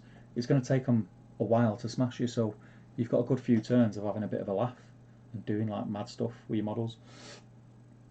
So yeah, it's the same reason I'm doing it. Can buy broken toe brushes too. They are amazing. Yeah, I've heard that, and Tommy uses them as well. I think Tommy was one of the testers for the new. Cause they brought out a new version, haven't they? Like in the last 12 months, and Tommy was one of the testers for them. But they look sexy. Them broken toe brushes. I like the look of them. I've not tried them, but yeah, I've heard good things. Harry says, I'm off, fellas. Have a good evening, stroke morning. Cheers for the impromptu chat, Steve. Thanks to you for joining us, mate. I'm just the muppet in front of the camera. You guys asking the questions and doing the chat, so thank you, man. It would be a bit of a crap stream if you didn't turn up. Luke says, appreciate all the help, man, and chat. Oh, it's jumped. Oh, flipping heck. Green Tree says, good night, Harry Bates. Tristan says, I've got Artis Opus brushes, but I don't trust myself to use them. Still rock the £3 ones. I think my painting is pretty okay. I'm the same. I use, I've got, like I said, I bought those, even like the Winsor & Newton ones, the really posh ones that I spent a lot of money on. I've not used them yet. It's still there. So I've got that box of Artis Opus, which I've not used. So I've got loads of Artis Opus in there. The ones that I'm using are ones that like just picked up like freebies. But they're great. They're great brushes. I would always just say try it, even though I'm not a massive. I don't listen to my own advice sometimes, but try them. That's all I'll say. Yeah, just try them. They're other Artis Opus ones, but they're dry brush. These are like the new big dry brush things. I'm only learning how to use these, so I'm not going to even attempt to advise anyone on them because I don't know enough about them yet. But if you check out Artis Opus YouTube channel, they've got a load of tutorials, like I mentioned before, and Byron does some amazing stuff with those. The stuff he can do with them is crazy. Have a look, Artis Opus, check it out on YouTube. Not yet, keep watching this stream, but afterwards. Where are we? Frodo Baggins, Scrunts do more terrain videos. I do. I said this before. I think it was Green Tree mentioned it. I do want to do more terrain videos. Just all my time at the minute filming because I'm so busy has been going into getting the studio ready so we can do the battle reports, because kind of the battle reports are our bread and butter really. I've enjoyed doing a lot of this stuff though, and the talking head and the news videos is a lot of fun. Yeah. Joe says, I found Artis Opus to be a bit hit and miss. The first set of them I got split during the first painting session. Second purchase, they were great. Winsor & Newton tend to be my go-to. Yes, now I've heard a few people say this, and I've heard that they had a batch when they first came out. I'm going to put my legs up again, so apologies if the camera shakes. Again, this is just second-hand information. But what I heard was they had a batch that weren't great, and it was like this batch. And if anyone who got a brush from this batch had similar problems of them splitting. I've never had it. They've always been fine. But they found out about that batch, and I think they binned what they had left, and they got all new and ironed out all the creases. So I think they're all right. But yeah, I mean, and that's testament to what we're saying. Get different brushes. Don't go crazy, especially if you're a new painter. Your cheaper ones are fine, but once you are a little bit more confident, get different sets and see what suits you, because a good brush will take you up a level, but not straight away. Does that make sense? Learn how to do the basics. I always say to people who ask about painting, and I'm by no means like a teacher or anything like that, or a great painter, but master the basics, or master your colour by numbers. Getting your flesh on flesh neat, so it doesn't go over onto other parts of the model. Getting your hair on neat, getting your armour colour, your silvers or whatever on neat. I always just call it painting by numbers, because right, that's leather, that's brown, that's skin, that needs to be a flesh colour. that hair needs to be blonde, whatever. Get that doing neat, and once you've nailed that, then move on to shading, and once you've nailed that, then move on to highlighting, and then once you've nailed that, then you start going on to your next progressive highlights and blending and dry brushing and all that malarkey. And I'm not anywhere near most of the techniques. I can do bits and bobs, but I think what I get away with murder sometimes because I can, if I want to, paint neatly. And sometimes if you can paint neatly and you put one wash on it, it looks great. It's tabletop ready anyway. You can get away with that. So yeah, just master that first and then take it as far as you want to go it. Yarrick Vink, welcome my friend. He says, I just started with The Hobbit and I'm now looking into a way to store all the paint pots neatly on my desk. Do you have any recommendations? You see that? Those. So I've got those for my Vallejo and I've got those for my Citadel. You see? And they're great. They're the best ones that I've found. I can't remember the name. Ben did a video on some that he got. I think it might be Hobby Zone. He got a different style to what I got. These are made by Element Games. Element Games make their own with their own design, and they're great. They've got little drawers at the bottom. You've got all your shelving for your actual paints. Then you've got little drawers at the bottom, little storage bits at the bottom. And really, they're not expensive. They're great. Check them out. It's on the Element Games website. If you've not heard of Element Games, I'm selling it again and being Mr. Salesman. There's a link below with an affiliate code, so if you do check it and you buy anything, if you buy it through that link, it helps us out a little bit and it saves you a bit of money. I hope that helps, Yorick. Don's in. How you doing, Don? Good to have you, mate. He says, Artis Opus D series, but watch the vids on YouTube, definitely. The videos are amazing. And Luke says, Tristan, oh for sure, but I got some for £5 the other day and only last a few sessions. I think, yeah. Again, it's like Joe said. He got himself some Artis Opus and they split. Now, it just so happens that I was able to sort of say, yeah, and this is why, because I knew the reason about that. But you could get a Winsor & Newton, spend a load of money on it, and it's bobbins. Hone your skill with cheaper ones. Try them Element Games ones. You'll thank me. Try them Element Games ones. Element Games Regiment brush, and they're only cheap as well. Tristan says, Luke, I use the works brushes. Brushes don't make the painter, in my opinion. True, I agree. But a good brush can help. It helps me anyway. Helps me. If I've got a good brush that can keep its point, I can do a lot more with it than I could with a brush that's going to fan out all the time. Tristan says, I changed my emoji, thought it was patronising. Brush care is cheaper than brushes. True, very true. Get some decent brush soap. I've got a few different ones, but the ones I use the most are, I think the one that most people use, Original B&J, the Masters Brush Cleaner and Preserver. And all you do is you just run your brush around it so it foams up, leave it on it for a minute and then rinse it off. And then I also use this stuff, which is really good. I use this if my brushes, what was it, Speedball pink soap. It's great stuff. I've seen it on someone's painting tutorial that they used and I bought some. It is really good. And what I also do with that is if I've got a brush that is losing its point, that saved a few brushes by putting some of the soap on the bristles, getting it to a point, and then putting it back in my pot and leaving it overnight, so the soap will hold them bristles in place, and it's like it trains it back to a point, and then the next day I just rinse it out again, and it's got a point again. So that's quite handy. It's a good little tip. It's not mine. I learned it off YouTube, one of the YouTube videos, and it does work. Where are we up to? Leon says, I never had big problems against Army of the Dead using Mordor with black Numenorians at the front and a Wraith on Fellbeast. Yeah, that's it. There's ways to beat any army in the game, and there's ways definitely to beat Army of the Dead. Joe says, Jay always say the Element Games brushes are great. I haven't got around to buying them yet. They're fantastic. They are fantastic. For the price, they're great. I think they're on par with most of the bigger names. Definitely. Paintbrush pirate, dogging brushes. Do you want to ask why? Is that what I call? I think I call them that.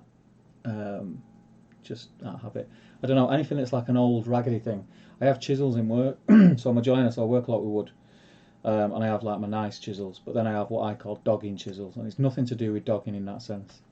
It's just because they're old and battered, and I use them for everything. I use them for like bashing things out and things like that. Bashing things out and dogging. This is getting crazy, isn't it? Don says, agree about Byron stuff. Yeah, it's amazing. Joe says, yeah, that was my assumption. My first set was from their Kickstarter, so it was early days. Yeah, that's what it'll be. That's what it'll be. I've got tons, as you can imagine. Like me and Jay are pals, and Jay, his main job is Element Games, but obviously another part of his job is dealing with Artis Opus. So I tend to get the odd brush here and there, and I've never had any problems with them. They're great. Yeah, great brushes. But yeah, start off with the cheaper ones. When you feel comfortable, move up. That's what I would say. Green Tree says, are we getting a battle report on your latest Shire board? I've still not seen it. Yes, that's what we were supposed to film it yesterday, but I was just mad busy at work. So that is, I think, what day did we say? We are live streaming on Wednesday. It's Top Table live on Wednesday, and I think we're filming the Shire versus Ruffians battle report on Thursday. So hopefully we should have it edited and uploaded by weekend. Hopefully, it depends how long it takes to edit, because neither of us have edited a battle report for such a long time. But yeah, by the back end of the weekend, we should either be teasing it or releasing it, one of the two. So look forward to that. Different Gear TV. Do you plan on doing another one of them tabletop arms down the buzzer? Yes, 100%. It's just trying to tie things in when me and Jay are both free. Obviously, Jay's a dad. I'm a dad. Jay's his lad. I think every other weekend, and then in the week one week, and then weekend the next week, and then it's trying to tie it in with my schedule as well, because I do obviously Battle Stream to Middle Earth now as well, which is every other weekend. So yeah, 100%. It was a lot of fun. It was a lot of fun. I was surprised people enjoyed it as much as they did, but yeah, it was a lot of fun, and I'm looking forward to doing it again. But yeah, 100%. We'll be doing Top Table Arms again. Frodo Baggins, what do you think about the new Games Workshop book, Best of White Dwarf? All that stuff is on the internet. I've not seen it. I've not got it in hand yet, and I've ordered it because, correct, it's all on the internet. Correct.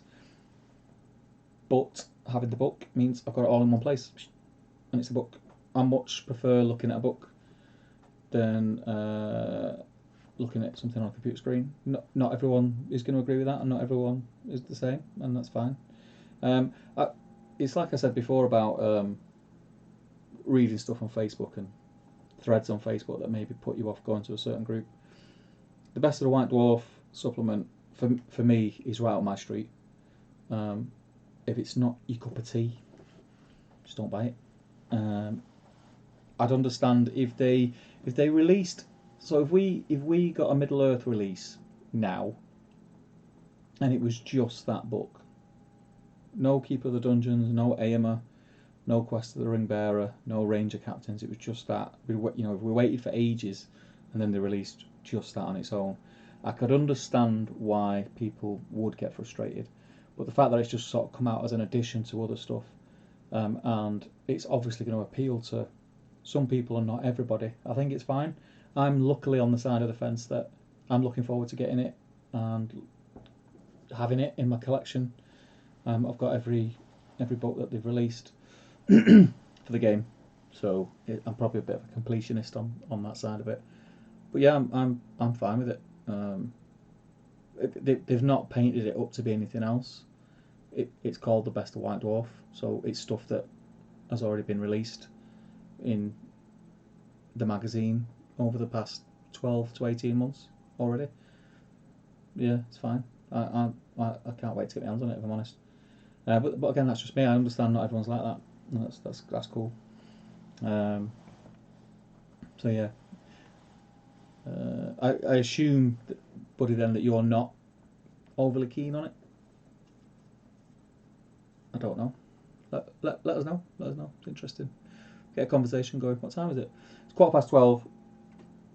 So I'll probably give it about another 15 minutes and then wrap up. I'll go and have a warm cup of tea. And I might even treat myself to another Oreo. But you know what? I've had a lot of fun tonight. Considering I was only supposed to come on for a couple of hours. And get some painting done. Just checking. What's this now? Oh God. The joys of being a Facebook admin. That's your phone never stops. Let's have a look. Paper Pride says, I had assumed it would be the best of White Dwarf of all time. Gonna crack out the Opus brushes for the AMA model. Get them on it, lad. Get them on it. I might crack mine open. Do you know what? I'm gonna have a look at it because I've never even opened that. I've never even bloody opened this. That was the first time I think I opened it. I remember getting it and I just threw it in there. What sizes have I got? 2, 1, 0, 0, 0, and a 0, 0, and a little brush paint. Smells nice. Smells like lemon. It's cool though, that, right? Look at it. Bosh. We give one of these away, and it was a one-off. It had the TTG logo on here, and Mr. Evan Woodruff from Canada won it when we sent it to him. I can't remember what the giveaway was for, but it was very. Even me and Jay haven't got one of them. He's the only one. He's the only person in the world to have a full set of Artis Opus brushes with a TTG custom box. Bloody hell, I can't get that off. How am I supposed to get that off? And there we go. I mean, yeah, they're great brushes. Can't help licking brushes. Don't know what it is.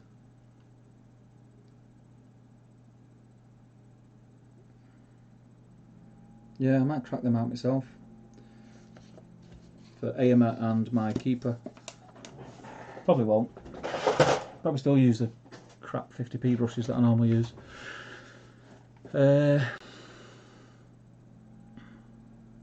Green Tree says, right, need to sleep. 65-hour week has kicked my arse. Take care of yourself, Steve. Take a look at those pics I emailed if you get the chance. Catch you in the next one. Yes, brother, I will. I'll have a look tomorrow. We need to get through it all. There's so many emails in there already. Because we get updates on the Patreon, on the Facebook page, every time someone subscribes, and every time someone reignites the chat group thing, we get like an email. It's a pain in the backside. And it's work out how to turn things off. But yeah, definitely 100% I will, mate. But Don says, nearly missed this as I was watching Tabletop Titans live stream. How dare you, Don? How dare you? How dare you? No, don't worry, mate. It wasn't a planned stream. It was just a bit of a giggle, really. But yeah, right. I think, lads and ladies, if there's any ladies in, I'm going to wrap up because it is 12:20. I've had a lot of fun. Didn't get much painting done, but I never do I? Do you know what I might do? Because what I tend to do a lot of the time is I say, oh yeah, paint along, and I never end up painting because I end up talking. I think it's because so much in the habit of, normally when I paint, you just, well, when anyone paints, I assume, you just sat and you're quiet, aren't you? You've got some either music on or a podcast on in the background. So it's not normal for me to be talking and painting. I think what I might do is film, just put a camera on, paint those, and maybe do a painting tutorial on painting the Hobbits. Is that something you guys would want to see, or is there anything other model that you'd want to see painted? What models? Here's one for you then, and I'll check all the messages tomorrow. So comment, or in fact, comment on the Facebook group what Middle-earth models you'd like to see painting tutorials for, and I might do a couple. Don't get me wrong, they're not going to be Golden Demon winning paint jobs, but Could be tabletop, definitely. Yeah, let me know in the Facebook group. Let me know in the Facebook group. It might start up some conversation as well, which is always cool. But yeah, I'm going to shoot now then, guys. Thank you very much for joining us. Do join us on Wednesday for Tabletop Live, Wednesday night. You've got the Tabletop Live, Top Table Live on Wednesday. We've got Tabletop News coming out on Monday, and we're filming a battle report on Thursday, so we've got quite a bit of content coming your way. So do keep an eye out for that. And remember, guys, we're very, very close to 7,000 subscribers on the channel. I think we're about 4 away. Share the channel in any of your groups. Invite your friends to like and subscribe, and let's just keep growing this community. Because look, we can do stuff like this. You know, we do an impromptu live stream. We get a lot of people on chatting. We have a good chat. You know, what else would we have done tonight? We would have just sat around doing nothing. So yeah, thank you everyone for joining us. Joe Holzman and I will not be painting a Smaug. I will not be. The thing is, I've got Smaug over there, and he's partly painted, so I couldn't do Smaug anyway. But yeah, it'd be pretty boring that. But yeah, thank you guys. I will see you all very, very soon. Take care. I'll do my little catchphrase. Keep washing your hands. And yeah, I'll see you all soon. Be good. Be good. If you can't be good, be careful.